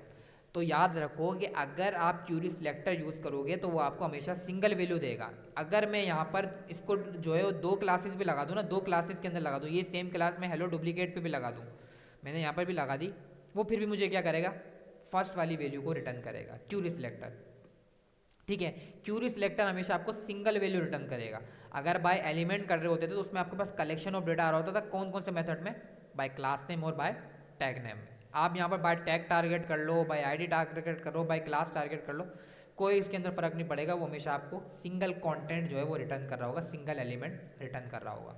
अगर मैं इसको एस एम में इसको H1 से करूँ, मैं बोलूँ कि भाई डायरेक्ट H1 को टारगेट कर लो, ना मैं आईडी लगा रहा ना मैं क्लास लगा रहा, मैंने बोला कि मैं डायरेक्ट इसको क्या करो, टैग के नेम से टारगेट कर लो, तो मेरे पास अभी भी क्या आ रहा होगा, सिंगल आउटपुट आ रहा होगा। हालांकि मेरे पास कितने H1 डिफाइन है HTML के अंदर, 3 है ना, तो एरर नहीं देगा। वो आपको फर्स्ट वाला जो आपका एलिमेंट है, जीरो इंडेक्स पे जो एलिमेंट पड़ा हुआ है वही उठा के दे देगा। अब ये आप कहाँ यूज़ कर सकते हो, ये कॉन्सेप्ट आप वहाँ यूज़ कर सकते हो जब आप बाय क्लास नेम या बाय टैग नेम करना चाह रहे हो, लेकिन आप बोल रहे हो कि भाई एरर रिटर्न कर रहा है, अब कौन जाके इसका इंडेक्स निकाल के इसको एक्सेस करे, क्या करूँ, क्यूरी सिलेक्टर यूज़ करूँ, वो तो हमेशा मुझे सिंगल ही आउटपुट देगा। वहाँ इस यूज़ केस को यूज़ कर सकते हो। इफ़ यू वांट कि भाई नहीं, मुझे जितनी भी मेरे पास क्लासेस हैं, जितने भी मेरे टैग नेम, जितने भी कंटेंट है, मुझे एरे ऑफ ऑब्जेक्ट रिटर्न करें, तो आप क्या करोगे, सिंपल आप क्या करोगे, अगर आप क्यूरी सिलेक्टर यूज़ करना चाह रहे हो, आप बोले मैं गेट एलिमेंट बाय आईडी है, क्लास नेम नहीं कर रहा, उसमें क्या करना पड़ता है, अलग अलग कीवर्ड लिखो, बाय आईडी के लिए by ID, by class name, by tag name, spelling mistake हो जाएगी। या मैं नहीं चाह रहा, मैं चाह रहा हूँ कि भाई मैं बाय क्यूरी सिलेक्टर करूँ, इट्स अप टू यू ना, आप किस तरीके से करना चाह रहे हो। तो आप क्या करोगे, अब आप इसके आगे क्या कर दोगे, क्यूरी सिलेक्टर सेम वही कीवर्ड, वही हमारे पास फंक्शन रहेगा, उसके आगे आप लगा दोगे ऑल। ऑल का मतलब ये है कि आप इसको ट्रीट क्या करो, आप इसको ट्रीट वो S M S get element by class name by tag name करेगा। अगर मैं इसके अंदर बाय टैग नेम कोई चीज़ गेट करूँगा तो मुझे एरे ऑफ ऑब्जेक्ट ही देगा। अब उसने मुझे तीनों कंटेंट दे दिए एरे के अंदर, कि उसने बोला कि आपके पास 3 H1 है एलिमेंट में, आप सही बता रहा है, एक क्लास का नाम XYZ था, दूसरी का नाम भी, और तीसरी का नाम, तीसरी के अंदर मैंने ना कोई क्लास बनाई है ना आईडी बताई है। अगर मैं ऐसा कंटेंट देखूँ, वो भी मेरे पास डायनेमिक आ रहा होगा, हेलो डुप्लीकेट करके हमारे पास आ रहा है। उसके अलावा if I go to last वाला कंटेंट देखूँ, तो लास्ट के अंदर हमने क्या लिखा था, थर्ड लिखा था, तो ठीक है, मेरे पास डायनेमिक कंटेंट आ रहा है। अब इसमें क्या हो गया कि आप ये चाह रहे हो कि भाई मेरे पास सारी वैल्यूज़ आ रही हो इन फॉर्म ऑफ एरे, तो आप इस तरीके से क्या करोगे, क्यूरी सिलेक्टर ऑल यूज़ करोगे। ये दोनों पे सेम काम करेगा। If I go to ID, अभी क्या लिखी हुई है, क्लास लिखी हुई है, डॉट XYZ, मैं चाह रहा हूँ कि अब बाय मैं क्लास नेम टारगेट करूँ। अब क्लासेस किस किस एलिमेंट पे थी, एरे की लेंथ क्या होगी, 1 की होगी, दो है ना क्लासेस, दो पे लगी हुई ना, दो एलिमेंट्स पे है, एक हेलो वर्ल्ड पे और एक हेलो डुप्लीकेट पे,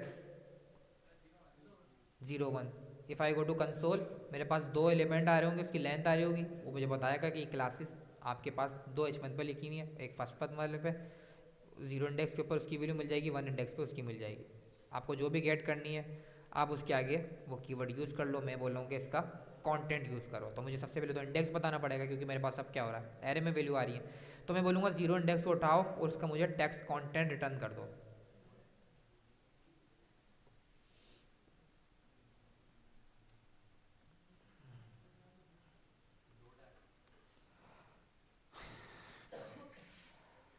टेक्स्ट कंटेंट, ठीक है। If I go to console, मेरे पास हेलो वर्ल्ड आ गया, which is a first element की वैल्यू थी, ठीक है। सेकंड की करनी है तो कौन सा इंडेक्स लगाओगे, 1। थर्ड की करनी है तो क्या लगाओगे, 2 इंडेक्स। वो डिपेंड करता है कि आपके पास कितने आपके पास एलिमेंट्स आ रहे हैं उस स्पेसिफिक कंडीशन पे। अगर मैं बाय आईडी करूँगा तो मुझे सिंगल ही आउटपुट दे रहा होगा, मुझे नीड नहीं है किसी भी स्पेसिफिक इंडेक्स की, क्योंकि आईडी हमारे पास हमेशा क्या होती है, यूनिक होती है, सिंगल होती है। तो मैं क्या करता हूँ, यहाँ हैश लगता हूँ।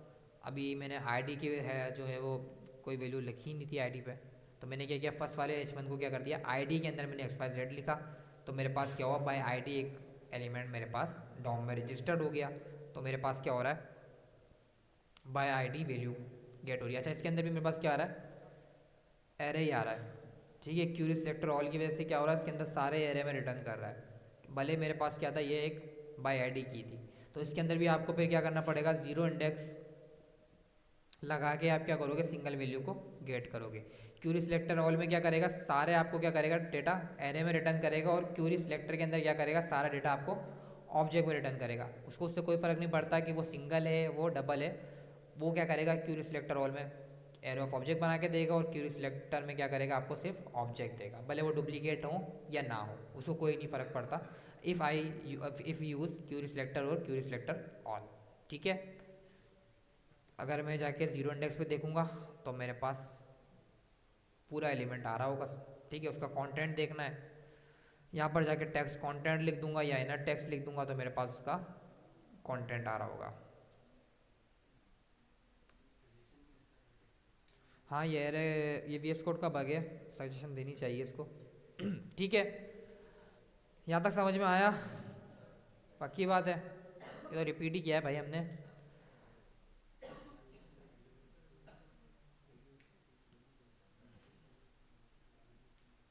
अब एक चीज़ देखो, अब इसके ऊपर कुछ जावास्क्रिप्ट भी तो परफॉर्म करें, डॉम तो पढ़ लिया भाई हमने। वैसे मेरा था कि आज हम लोग स्टाइल पढ़ेंगे ना, बट टाइम 20 मिनट ही है, बस छुट्टी करें, कुछ पढ़े नहीं। अब ये देखो, अब इसके अंदर क्या करता हूँ, कुछ स्टाइल लिखता हूँ। सबसे पहले मैं क्या करता हूँ, अब मैं बनाता हूँ एक स्टाइल की फ़ाइल। बहुत दिन हो गए हमने सी एस एस नहीं लिखी भाई, तो एक काम करते हैं सी एस एस लिखते हैं थोड़ी बहुत ना। मैं चाह रहा हूँ कि भाई इस स्पेसिफिक, मैंने सब चीज़ें एलिमेंट डिलीट किए। ठीक है, अभी मैं कुछ भी नहीं लिख रहा, एक एच1 लिख रहा हूँ, हेलो वर्ल्ड। अब मैं क्या करना चाह रहा हूँ, सी एस एस में इसको टारगेट करना चाह रहा हूँ। अब मैं टारगेट इसको करूँगा बाय क्लास। किसको, हाँ इंटीग्रेट कर लेते हैं भाई, लिंक का टैग लगाया। ठीक है, उसके बाद एच रेफरेंस के अंदर में क्या करना पड़ेगा, वो स्पेसिफिक सी एस एस की फ़ाइल का पाथ देना पड़ेगा। ठीक है, अब क्या करते हैं, मैं चाह रहा हूँ हेलो वर्ल्ड के ऊपर क्या करना चाह रहा हूँ, कुछ सी एस एस अप्लाई करना चाह रहा हूँ। ठीक है, मैं क्या करूँगा, इसके ऊपर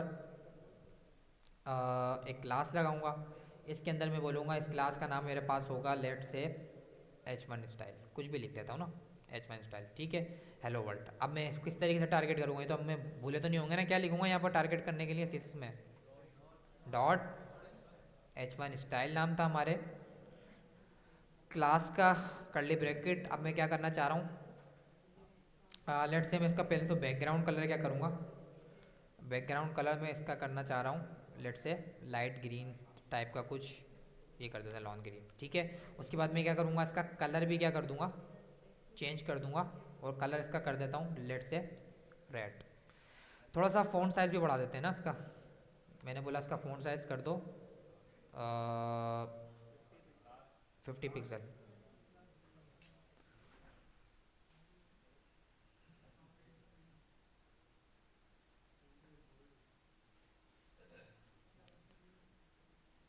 ठीक है, तो ये मेरे पास क्या हुआ, इस तरीके का कुछ स्टाइल आ गया। ये हमने एक सिंपल सा स्टाइल दे दिया। अब आप बोलोगे मैं इसका इनर टेक्स्ट भी गेट कर पा रहा हूँ, उसका इनर एचटीएमएल भी गेट कर पा रहा हूँ। ठीक है, मैं उसका स्टाइल भी तो गेट कर पाऊँ ना, तो उसका स्टाइल किस तरीके से गेट करेंगे, उसका स्टाइल गेट करने के लिए अब ये बताओ कि मेरे पास इस H1 के अंदर सबसे पहले तो मुझे यूनिक आइडेंटिटी देनी पड़ेगी, लेकिन ज़रूरत नहीं है, मैंने एक क्लास बना ली है CSS के अंदर, वही क्लास यूज़ कर लूँ ना डॉम में। तो क्या करूँगा, सबसे पहले यहाँ पर लेट से हमने क्यूरी सिलेक्टर यूज़ करना है, ऑल करूँगा तो मेरे पास क्या होगा, एरे ऑफ ऑब्जेक्ट देगा, मुझे सिंगल डेटा चाहिए। तो किस तरीके से गेट करूँगा, यहाँ पर क्या लिखूँ, डॉट और H1 style. If I console that, मेरे पास क्या आएगा, वो स्पेसिफिक एलिमेंट की पूरी डिटेल उठ के आ जाएगी कंसोल के अंदर विद ना सिंगल ऑब्जेक्ट। मैं गया कंसोल में जाके चेक किया मैंने, तो मेरे पास उसकी पूरी डिटेल आ गई। ठीक है, अब आपने बोला कि आपने हमें बता दिया है कि भाई इसका कंटेंट किस तरीके से गेट कर सकते हैं, उसका HTML किस तरीके से गेट कर सकते हैं। ठीक है, अब हम चाह रहे हैं कि उसका स्टाइल भी गेट करें कि उसके ऊपर वेदर क्या स्टाइल अप्लाई हुआ हुआ है, क्योंकि मैं हो सकता है कल को मैं ये करना चाह रहा हूँ, मैं डायनेमिक स्टाइल चेंज करना चाह रहा हूँ, जैसे मैंने अभी आपको बताया टेक्स्ट एडिटर, मैं जावास्क्रिप्ट की हेल्प से उसका स्टाइल चेंज करना चाह रहा हूँ। मैं बोल रहा हूँ कि जावास्क्रिप्ट की हेल्प से उसका स्टाइल क्या हो जाए। अब इसका बैकग्राउंड ग्रीन था ना, without touching CSS, without touching HTML, मैं चाह रहा हूँ जावास्क्रिप्ट के अंदर मैं कोड लिखूँ और उसका जो बैकग्राउंड कलर है वो येलो हो जाए। तो वो किस तरीके से करेंगे, तो मैंने बोला उसके लिए हमारे पास की आती है विच इज़ अ डॉट स्टाइल। ठीक है, intro dot style. If I console, मेरे पास इस तरीके की क्या हुआ, पूरा उसने मुझे CSS का एक ऑब्जेक्ट रिटर्न कर दिया। उसने बता दिया कौन कौन सी आपके पास जो है कीज लगी हुई हैं, मतलब कौन कौन सी आपके पास स्टाइल लगा हुआ है और कौन कौन सा नहीं लगा हुआ। अभी हमने क्या क्या लगाया था, बैकग्राउंड कलर,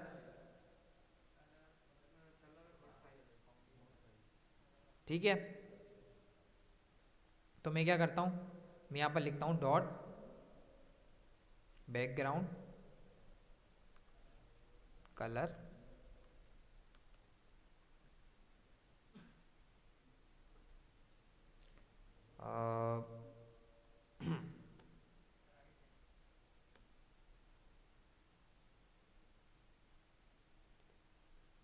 कैमल केस में इस तरीके से लिखेंगे।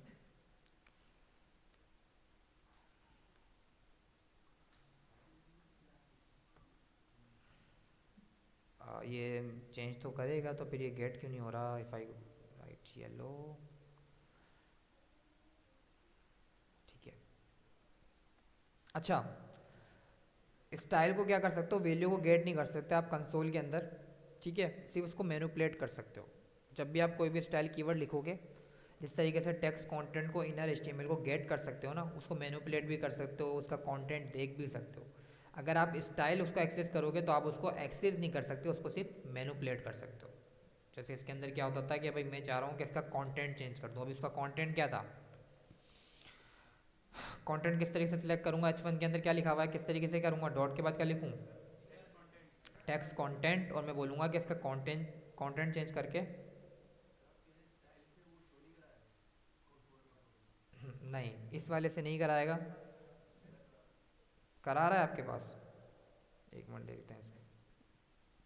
अब इसके अंदर कुछ और कंटेंट लिखते हैं, मैं लिखता हूँ हेलो JS, ठीक है। तो ये तो मेरा कंटेंट मैनिपुलेट हो गया टेक्स्ट कंटेंट की हेल्प से, इसलिए ये हमने कल भी देख लिया था क्लास में कि हम किस तरीके से उसका इनर HTML भी चेंज कर सकते हैं, उसका कंटेंट भी चेंज कर सकते हैं। अब उसने क्या किया, उसको रीड नहीं कर रहा वो, मैंने क्या किया, डॉम के अंदर गया, उसको टारगेट किया, उसको मैंने टारगेट करके उसकी वैल्यू को मैनिपुलेट कर दिया। ये अपडेटेड वैल्यू उसने दोबारा HTML को भेजी और रन टाइम के ऊपर मेरा आउटपुट बिल्कुल ही चेंज हो गया। अब वो क्या कौन सा उठा रहा है, वो जावास्क्रिप्ट वाला उठा रहा है, हेलो JS।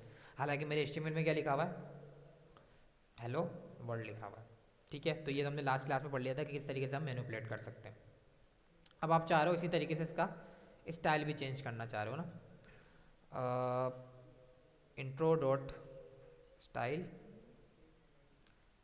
सबसे पहले उसको कंसोल में चेक करते हैं कि कंसोल के अंदर मिले तो भाई हमें, कंसोल डॉट लॉग, मैं चाह रहा हूँ कि इंट्रो का डॉट स्टाइल और डॉट बैकग्राउंड कलर, ये अभी कलर लिखते हैं, हो सकता है हमारे पास उसकी मिस्टेक हो स्पेलिंग की, नहीं आ रहा, नहीं तो उसके अंदर हमारे पास तो पूरा ऑब्जेक्ट आ रहा है ना भाई, इसमें वैल्यूज़ कहाँ आ रही हैं,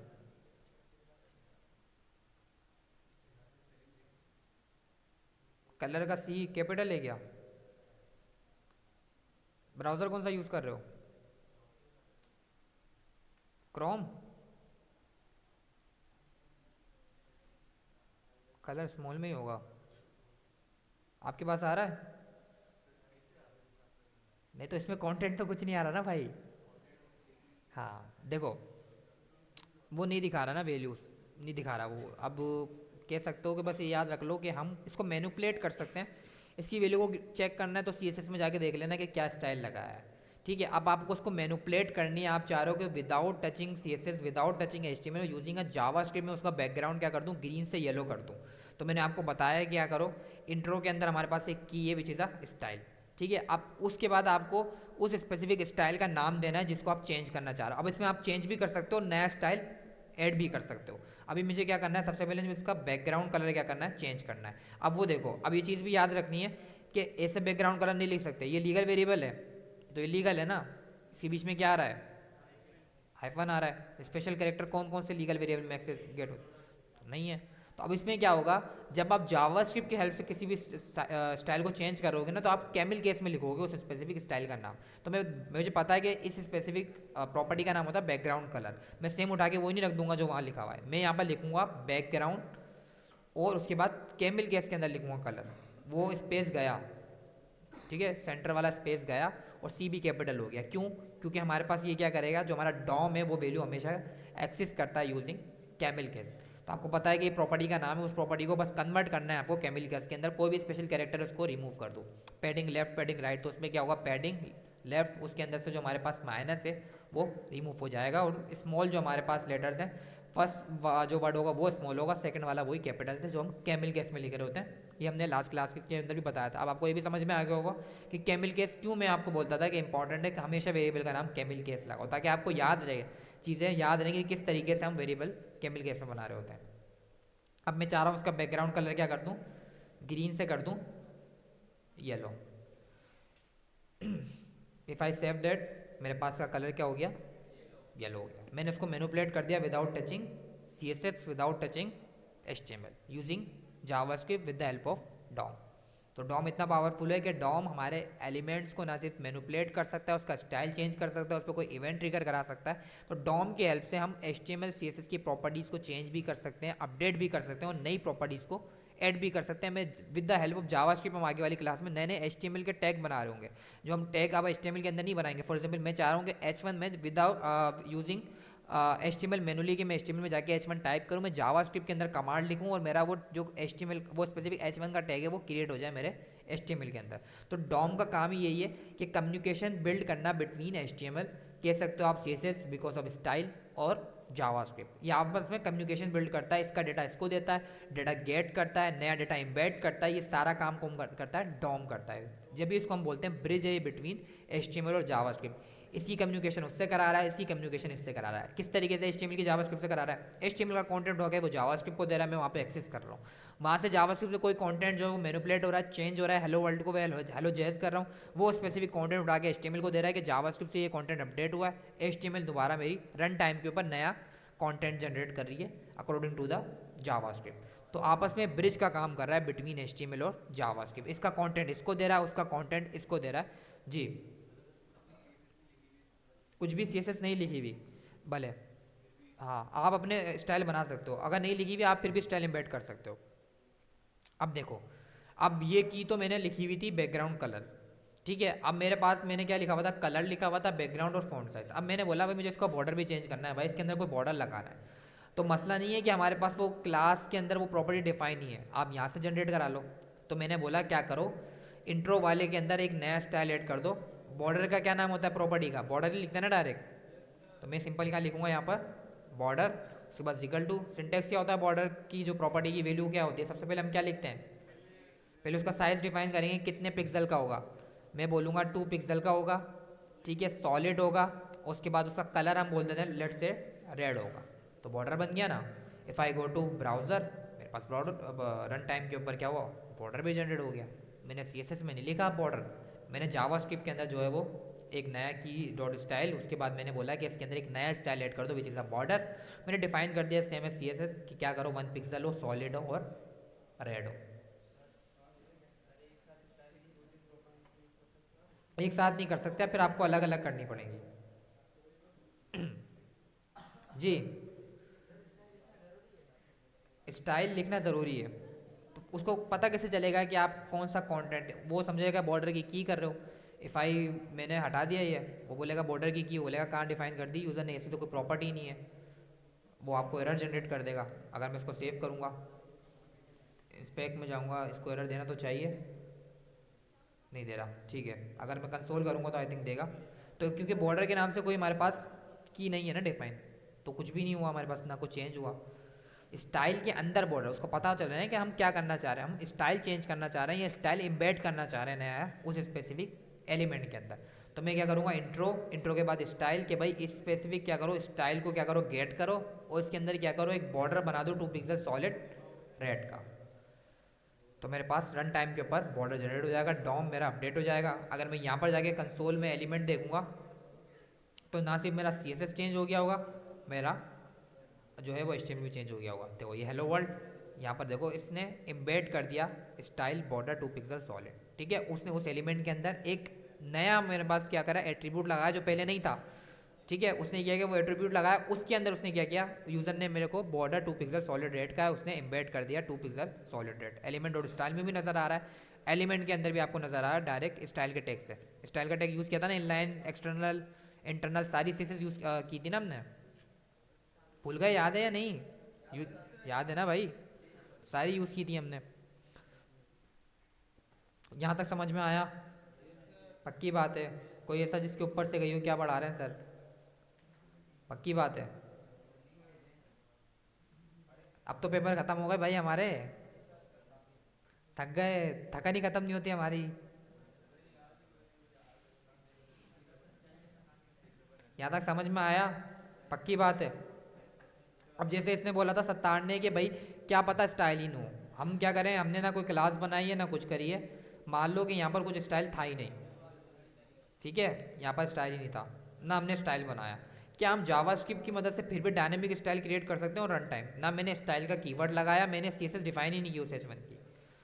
तो अभी हम देखें कोड में, तो मेरे पास क्या है, बॉर्डर है, तो क्या बॉर्डर आएगा नहीं आएगा? सारा स्टाइल तो रिमूव हो जाएगा, कलर वलर, क्या ये बॉर्डर आएगा नहीं आएगा? कौन कह रहा है आएगा, कौन कह रहा है नहीं आएगा? प्रिडिक्ट करो,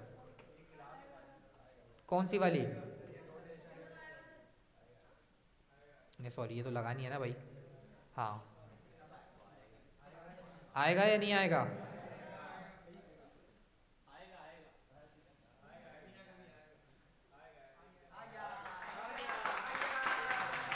बस भाई बस, क्यों आया अब ये बताओ? डोंट पावरफुल है, ये बताओ कि इंटरव्यू को बोलेगा फिर जाओ भाई, सिलेक्शन कर ली हमने आपकी, आइंदा नहीं बुलाएंगे आपको कभी फिर। हाँ, स्टाइल लगा के उसने क्या किया, उसने एम्बेड कर दिया स्टाइल के टैग के अंदर। भाई उसने क्या किया, उसने खुद ने जनरेट कर दिया ना रन टाइम के ऊपर, उस एलिमेंट के अंदर उसने स्टाइल एट्रीब्यूट खुद बनाया, उसके अंदर खुद उसने बॉर्डर की प्रॉपर्टी दी, ठीक है। भले मेरे पास कोई CSS नहीं थी, ठीक है, उसने स्टाइल का खुद ही बनाया, उस एलिमेंट के अंदर एम्बेड किया स्टाइल के नाम से एट्रीब्यूट, जैसे हमने इनलाइन CSS में पढ़ा था, उसके अंदर उसने उसकी प्रॉपर्टी डिफाइन कर दी, तो रन टाइम के ऊपर जनरेट हो गया। अगर मैं जाके कंसोल में देखूँ तो मेरे पास क्या आ रहा होगा? नहीं, लिंक तो मैंने गेट करने के लिए किया है ना। नहीं, तुम लिंक, मैं बोल रहा हूँ लिंक क्या मतलब, क्या कह रहे हो?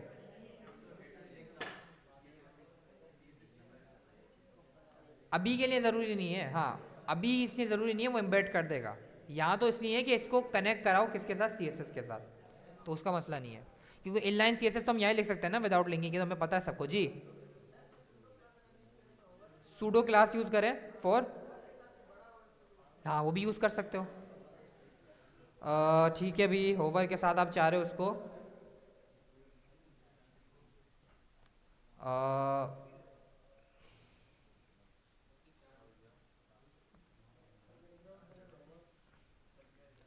कलर, आई थिंक ऐसे होवर, एक मिनट रुकिएगा, इसको मैंने भी नहीं देखा।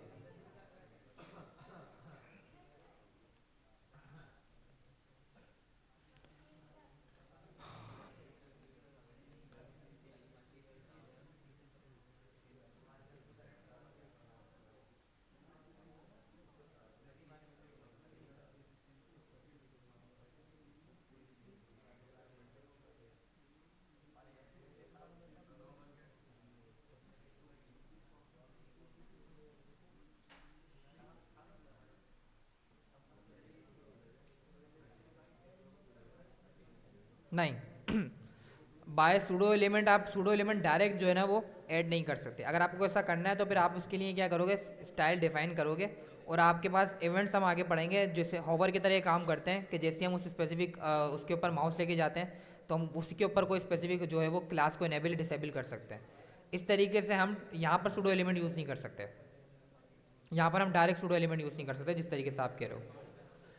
ठीक है, अब क्या करते हैं, सबसे पहले इसका कलर भी चेंज करके देख लेते हैं कि कलर अगर मैं क्या कर दूं, इसका ग्रीन कर दूं, तो मैं मेरे पास जो है वो रन टाइम पे कलर भी चेंज हो गया। ठीक है, यहाँ तक समझ में आया सबको? पक्की बात है? ठीक है, इसकी प्रैक्टिस करना घर पे। कल हम जो है क्लास लिस्ट और बस इसको एंड करेंगे क्योंकि हमें वैसे 2 दिन में ही ख़त्म करना था डोम। उसके बाद फिर हम एडवांस टॉपिक पे चलेंगे, जैसे इवेंट्स क्या होते हैं, इवेंट्स ट्रिगर क्या होते हैं, और हम एक एप्लीकेशन बनाएंगे dynamic to do app with using HTML CSS और जावास्क्रिप्ट। ठीक है, टास्क दे दूँ? टास्क आप ये कर लो कि भाई, नहीं मतलब अभी नहीं, घर के लिए प्रैक्टिस के लिए कर लो कि सारे एलिमेंट्स जो है वो get element by ID, by class name, by tag name, इसकी हेल्प से एक्सेस करना। ठीक है, क्यूरी सिलेक्टर हो गया, क्यूरी सिलेक्टर ऑल, सारे एलिमेंट्स को हर एक स्पेसिफिक प्रॉपर्टी या फंक्शन के साथ। हमने छुट्टी नहीं करी भाई, अभी एक चीज़ अनाउंस करनी थी सिस्को के रिलेटेड। बैठो, हेलो।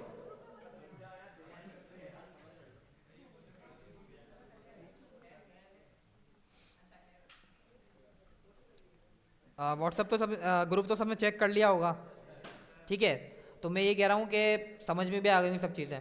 नेट कैट का अकाउंट क्रिएट कर लो सारे, जिसने अगर वैसे भी जो है अप्लाई नहीं किया था, क्योंकि ये फ्री ऑफ कॉस्ट है। उसमें तो 500 रुपीज़ था ना हमारा DN, ये हमारा फ्री ऑफ कॉस्ट है। इसके अंदर हमारे पास एक बेनिफिट और भी है कि हमारे पास एक इंटरनेशनल कंट्री का हमारे पास जो हमारे पास पोजीशन होल्डर्स होंगे उनको ट्रिप मिलेगी, स्पॉन्सर ट्रिप होगी फुल। और उसके अलावा ये होगा कि आपको जो है वो टूर कराएंगे, वो स्टडी टूर कराएंगे अपने पूरे अपने ऑर्गेनाइजेशन का, सिस्को का। आई थिंक सिडनी के अंदर है। सिडनी का आपको टिकट मिलेगा, स्पॉन्सर टिकट होगा। ठीक है, आई थिंक 2 या 3 दिन का स्टे होगा। जो हमारे पास टॉप 5 स्टूडेंट्स होंगे, नॉट सलानी, ओवरऑल कंपटीशन होगा। पहले आपको कंपटीशन होगा पाकिस्तान लेवल पे, नेशनल लेवल के ऊपर, जैसे हमारे तरह SMIT इस तरीके के हमारे पास और ऑर्गेनाइजेशन होंगी, यूनिवर्सिटी होंगी, और हमारे पास इस तरीके के और सेंटर होंगे। तो उनसे आपका कंपटीशन होगा। अगर आप वहाँ से विन कर लेते हो, फिर आपका इंटरनेशनल कंपटीशन होगा एशिया स्पेसिफिक कंपनीज कंट्रीज़ के साथ, लाइक इंडिया हो गया, पाकिस्तान हो गया, बांग्लादेश हो गया।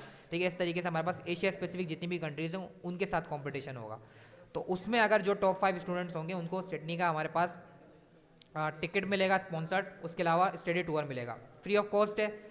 अल्लाह करे हो जाए, हो सकता है हो जाए किसी का इंशाल्लाह। तो आप लोग अप्लाई करो। अब कौन कौन से कोर्सेज थे उसके अंदर हमारे पास? डिजिटल मार्केटिंग था,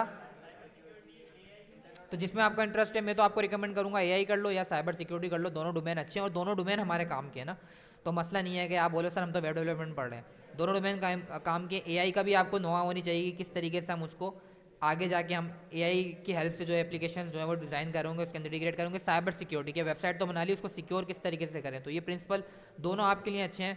दोनों में से कुछ भी कर लो, मैं रिकमेंड करूँगा दोनों में से भी कोई भी कोर्स उठा लो, फ्री ऑफ कॉस्ट है। वो तो आपके पुराना वाला ना DN वाला, वो सेपरेट चीज़ है, उसका सेपरेट कोर्स है, इसका उससे कोई ताल्लुक नहीं है। हाँ, इसके लिए सिर्फ अप्लाई करना, नेटकेट पे अकाउंट बनाओगे और फॉर्म के अंदर वही ईमेल डालोगे जो नेटकेट पे अकाउंट बना है। अगर किसी का बना हुआ है तो उसके अंदर वही ईमेल डालनी है जस्ट आपको, जो आपने पुराने वाले सिस्को के लिए जो एनरोल किया था 500 वाली। अकाउंट वही रहेगा सेम। अगर आपने पहले से अकाउंट बनाया हुआ, अकाउंट वही रहेगा। वो ईमेल देनी है आपको जो आपने अकाउंट क्रिएशन के टाइम पे, जो आपका पुराना अकाउंट चल रहा है ना जिस ईमेल पे, वो रखनी है आपको जस्ट। ईमेल सेम रहेगी, दोबारा नई ईमेल नहीं बनाना। जिन्होंने पहले अप्लाई किया था, ये जो हमारा सिस्को का कंपटीशन हुआ था, वेब डेवलपमेंट हुआ था, पाइथन वाला हुआ था, इसके लिए जो ईमेल दी थी। ठीक है, अप्लाई सब करो, फ्री ऑफ कॉस्ट है, इंशाल्लाह हो सकता है हम सिडनी जाएँ। ठीक है, ठीक है, क्लास एंड करते हैं। मैं भी इनरोल कर रहा हूँ, फ्री ऑफ कॉस्ट है, बेनिफिट ही है। ठीक है,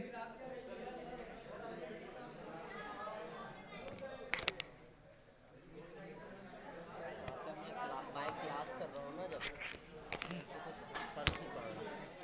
क्लास नेम वहाँ लिखिए, इंडेक्स और HTML में जाओ, क्लास नेम।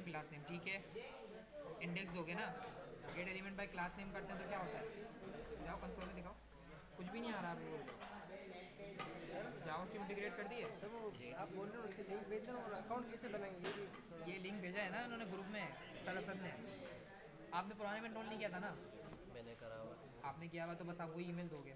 नेट कैट पे रजिस्टर करना है, जैसे रजिस्टर करते हो ना नॉर्मली, जो ईमेल पे आप, आपकी मर्जी है ना, सलानी वाली यूज़ करो या जो भी आप कंफर्टेबल हो, जिससे आपने रजिस्टर किया ना नेट कैट अकाउंट, तो वही फॉर्म के अंदर दे दिए, तो वो कोर्स आपका एक्टिव कर देंगे, जो कोर्स में आप इनरोल करना चाहिए। netcat.com इसका डोमेन दिए। ठीक है, मैं दोबारा जो है पूरी प्रॉपर वॉइस के साथ भेजता हूँ मैसेज, ठीक है ग्रुप में। हाँ, ये देख, सर ये टेस्ट होगा ऑनलाइन होगा इसका? स्पेलिंग सही है, क्या कह रहे हैं? जो टेस्ट होगा इसका ऑनलाइन होगा? इसका टेस्ट मेरे ख्याल से ऑनलाइन होगा। इसमें कंपटीशन होगा, आप नहीं होंगे, नॉट जस्ट यू। पूरा नेशनल लेवल कंपटीशन होगा जिसके अंदर और भी जो है ना वो होंगे, उनका फिर आपके साथ होगा कंपटीशन नेशनल लेवल। अगर वो पास कर जाते हो फिर इंटरनेशनल होगा। ये वाला कर लिया, इसको पुराना वाला इनरोल किया था, सारे सर्टिफिकेट्स मिल गए, जावास्क्रिप्ट का मिल गया। जावास्क्रिप्ट वाला आ तो गया लेकिन वो ऑन नहीं हो रहा। अच्छा 20 तारीख लास्ट है, जिसने सर्टिफिकेट अभी तक इनरोल नहीं किया उसके बाद कल भी हमें बताया था मीटिंग के अंदर कि आप बता दें स्टूडेंट्स को, उसके बाद फिर सर्टिफिकेट जनरेट नहीं होगा, ना कोई क्यूरी रिजॉल्व होगी, पोर्टल का एक्सेस भी चला जाएगा सैलानी की तरफ से, सैलानी के पास से तो कुछ भी नहीं कर सकेंगे। 20 तारीख तक कर लो सारे। सर जावास्क्रिप्ट वाला आ तो गया लेकिन उसको ऑन कर रहा हूँ ना, सीएसएस का शो करा रहा है उसकी जगह। CSS का शो करा रहा जी। है, तो आपने स्क्रीनशॉट भेजा लेके, रीलोड करके देखो, हार्ड रीलोड करके देखो। हाँ सारी चीज़ें भी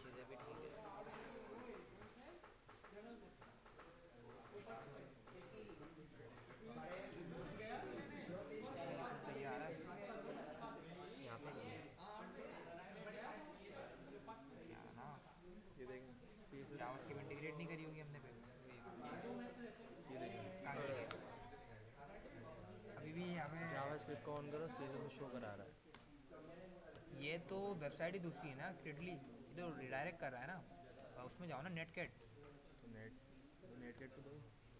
नेटकेट ये आप बोलो साढ़े बेज आपको मिल गया जी है। जी, लेकिन इसको ऑन करो ना तो सीएसएस का शो करा रहा है।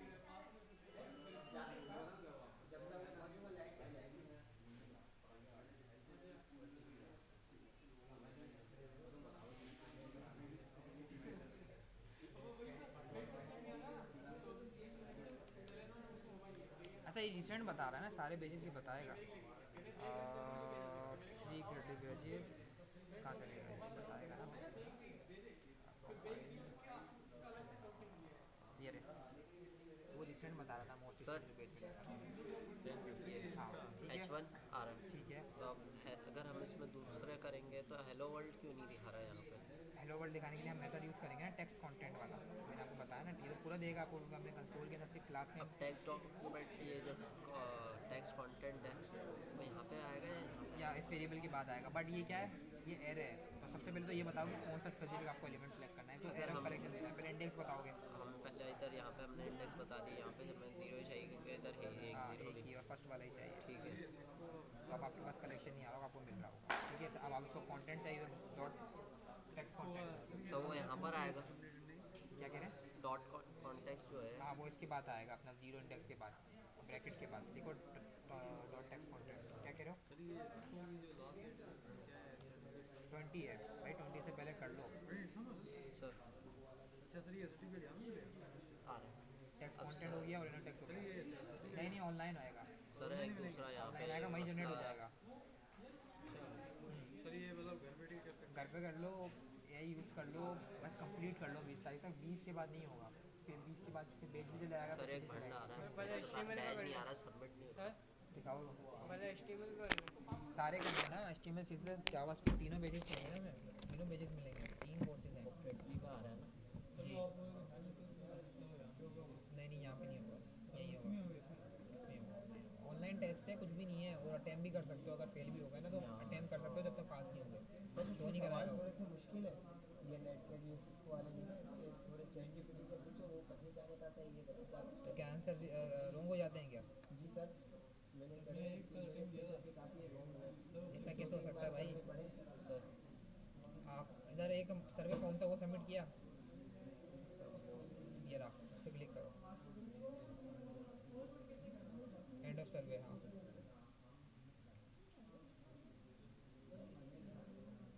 हाँ ठीक है, वही तो शो यहाँ पे आ रहा है। एंड ऑफ सर्वे भी हो गया हमारे पास, तो सब हो गया, तो बस ये हो गया ना।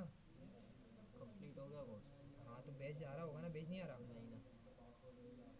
ये CSS का करा, HTML का आ गया बेच। हाँ हाँ सर ये सर्टिफिकेट में भाई AI को दो या एक्सटेंशन यूज़ कर लो कोई, इसको स्क्रीनशॉट दे दो, क्वेश्चन तो गलत नहीं बताएगा, वो ऑप्शंस बता रहे हो उसको क्या क्या है।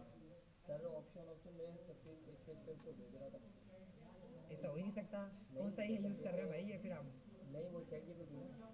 ChatGPT कैसे गलत बताएगा। नहीं नहीं सर वो मतलब वो जो सवाल था वो बता उसी का था, लेकिन वो अपनी लैंग्वेज में बता रहा था थोड़ा। तो उससे पूछें कि इसमें से करेक्ट ऑप्शन क्या है, एक्सप्लेनेशन नहीं मांगे, बोले करेक्ट ऑप्शन बता दो कौन से, उसको प्रॉम्प्ट सही देना, प्रॉम्प्ट इंजीनियरिंग भी आनी चाहिए आज के era में तो भैया में, जब भी तो अच्छी तरीके से यूज़ कर पाएंगे यही। हाँ सर ये सर्टिफिकेट नहीं बेच नहीं मिला आपको अभी तक, बेच का भी आ रहा है। नहीं आया ना बेच, नो बेच इशू नो नो लिखा हुआ आ रहा है। दिखाएं।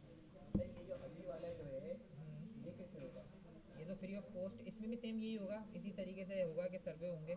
उसके बाद ये एग्ज़ाम होगा ना, वो नेशनल लेवल पे होगा और इंटरनेशनल लेवल पे होगा, क्योंकि वो आपको ट्रिप स्पॉन्सर कर रहे हैं, कुछ गिफ्ट्स भी दे रहे हैं। तो एग्ज़ाम हमारा इस तरीके से नहीं होगा, एग्ज़ाम हमारा सबका साथ होगा। तो यहाँ क्रेडिट लिवर आ रहा है तो बस सही है क्या, ठीक है। यहाँ पर आप बाकी बस अभी HTML ही करा है, यहाँ पर लॉगिन करोगे तो सारे बता देगा आपको ना। अभी तो एक ही किया है ना, बाकी CSS है उसका भी कर लो। हमारा अब कौन सा वाला हो गया, HTML CSS जावा उसके अभी तो HTML नहीं, इसका पूछ रहा हूँ। सर मेरा तो HTML हुआ, CSS कर रहा हूँ। बेच मिल गया इसका HTML का, पता नहीं सर, देखा नहीं मैंने। देखना उसके ऊपर ईमेल भी आएगी आपको बेच की ना, ईमेल भी चेक कर लेना ग्रेडली के ऊपर। हाँ अच्छा जी, यार हो तो गया ये, क्या कह रहे हो? हाँ CSS का भी मिल गया, बस सही है। ये आपका CSS में इशू आ रहा है यार, एंड ऑफ सर्वे भी किया है। हाँ मैं बोल रहा हूँ ना, वैसे नहीं होगा क्लास में, मुझे तो यही बोला था उन्होंने कि भाई इस तरीके से होगा, लेकिन फिर बाद में बता रहे थे कि नहीं क्लास में नहीं होगा, बस ऑनलाइन सबमिट कराना पड़ेगा। फाइनल टेस्ट दे दो, फाइनल टेस्ट ज़्यादा जो हाँ फाइल दे दो। फाइनल दे देंगे फिर अच्छा इसमें मॉड्यूल है ना भाई, है मॉडल है सर, मॉड्यूल कितने हैं इसमें? सर ज़्यादा ही है सारे करोगे जब मिलेगा ना, सर, मैंने तो कुछ कंप्लीट ही नहीं किए थे उसमें। ये नहीं किया ना मैं तैयब, कौन सा इसमें मॉड्यूल 2 सर? कितने हैं इसमें, 2 है 3 है, 2 है 3 है इसमें सर 9 है इसमें। CSS में। टोटल मॉडल उतना ही मॉडल है।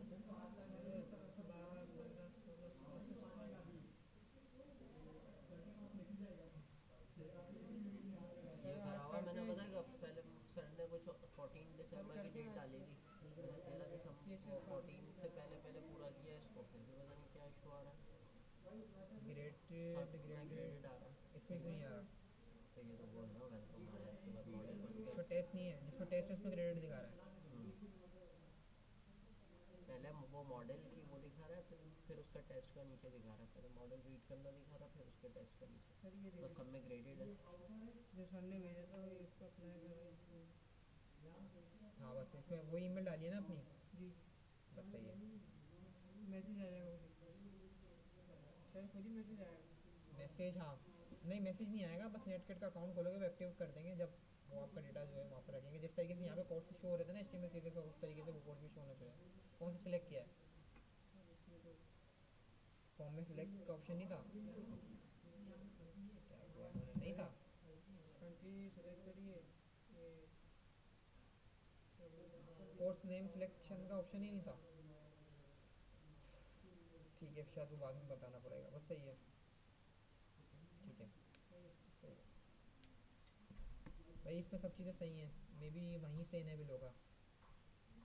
होगा फीस के बाद होगा। वहाँ उसमें कब हुआ था? HTML से फ़ौरन आ गया था बैच भी। बैच नहीं, बैच कुछ दिन बाद आएगा, ये सबमिट तो होना चाहिए ना, सबमिट करेंगे तो बैच देगा ना वो।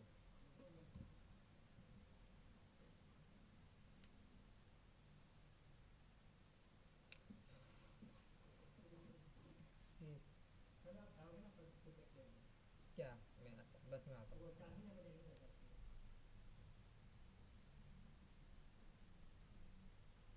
तो ये अभी भी इन प्रोग्रेस में क्यों दिखा रहा है ये?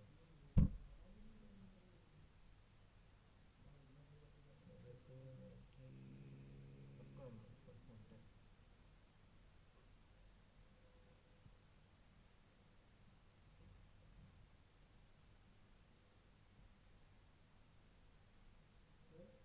मॉडल 2 में कोई मसला आ रहा है। ये कंप्लीट नहीं हुआ पर मेरे ख्याल से हो गया।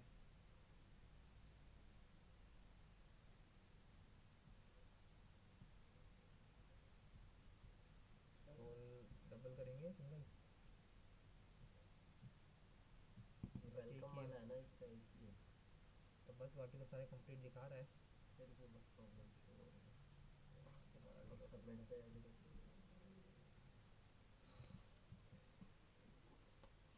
सर आज बस जेमिनी स्टूडेंट बन गया, स्टूडेंट बन गया सर, हम तो सही स्टूडेंट कार्ड पे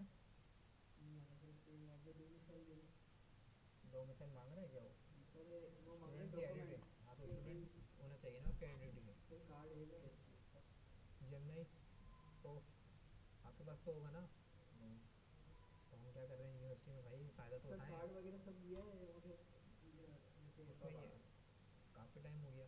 इसमें ये है कि आपको जो है वो जेमिनी 3 तो अभी फ्री था, 3, लेकिन उसमें अब ये है कि उन्होंने मेरे ख्याल से 3 या 4 रिक्वेस्ट कर दिए शुरू में जब आया था, जब फ्री था। मेरे पास तो फ्री वाला चल रहा है। उसमें अब ये है कि एक स्पेसिफिक नंबर तक रिक्वेस्ट कर सकते हो ना, इमेजेस बना सकते हो एक नंबर तक, एक फाइल अपलोड कर सकते हो। मैं तो एक नंबर का उसमें बनाने जा रहा हूँ। वीडियो वगैरह बन सकती है वीडियो हाँ, प्रो के अंदर वीडियो भी बन सकती है। ये मैंने क्लाइंट को लोगो बनाने दिया था सही से। क्या बात है, हाँ सर, आई यूज़ इट। ये बात है ना अच्छी। फिर अच्छा है, फिर एक क्लाइंट का उसी के भाई आ गया, उसी लाइन का। पहले उसने वो बना, उसके बाद उसका भाई आ गया, उसने बोला मुझे अपनी शक्ल का वेक्टर बनवाना है। बोला बन जाएगा। फिर पहले तो बनाया? उसने वेक्टर एआई से जेमिनाई से बनवाया, इसका कोई 10-12 मैंने सैंपल निकलवा दिया। उसके बाद उसमें से मैंने उसको 3 दिखाया, मैंने बोला देखो 3 बनाया मैंने, अब इसमें से कौन सा फाइनल करना है। ये बनाया, फिर इसकी ये जो थी ये चाहिए था मुझे, फिर पहले ट्रेसिंग की। अब मतलब वो भी यूज़ किया ना, एडोबी भी यूज़ किया ना, अभी तो लाजमी है तो वो। फाइल ये किस तो तरीके सिर्फ- से दोगे? हाँ, वो बोले यार भाई क्या कर रहे हो, सबमिट पे चल। नहीं आ रहा। नहीं आ रहा। लॉग आउट लॉग इन करके देखें। ये तो सर जब स्टार्ट करते हैं जल्दी लॉग आउट और अपना लॉग मुझे इन तो बग ही लग रहा है, ऐसा कुछ हो सकता है। मेरा थोड़े दिन जो है ना वो या वेट फिर कर अभी लेना। जावास्क्रिप्ट करना था। हाँ, एक दफ़ा लॉगिन करके देख लो, अगर नहीं होगा तो फिर जावास्क्रिप्ट कर लेना। मे बी अगर जब भी नहीं हो तो फिर सर असद को बोल देना, हो सकता है कुछ टाइम उनका बाद जवाब ही नहीं देते। यहाँ आना पड़ेगा फिर। तो रीज़न भी तो नहीं बता रहा। वो तो वहाँ पे वो शो करा रहा है 2 वाला। वो एंड ऑफ सर्वे था ना, कि एंड ऑफ सर्वे में बता देता था कि भाई क्या क्या चीज़ें रिक्वायर्ड है।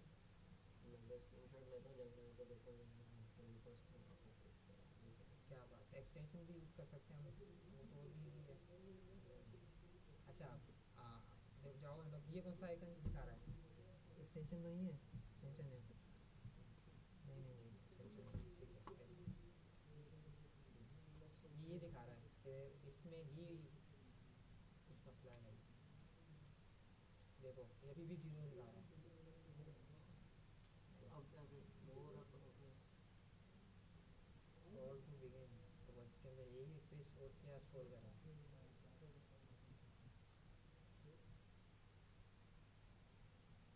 कुछ नहीं था इसके अंदर। नहीं सर अभी यही होनी चाहिए क्योंकि ये वेलकम करता है इसमें, इसके अंदर वही है वेलकम करता है। ये भी कंप्लीट हो गया, ये भी कंप्लीट है, ये भी कंप्लीट है।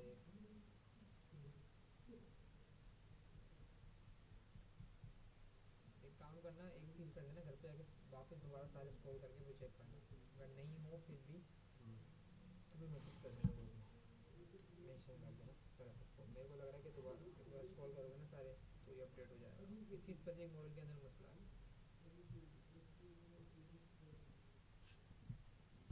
पर ख़त्म हो गए तुम्हारे?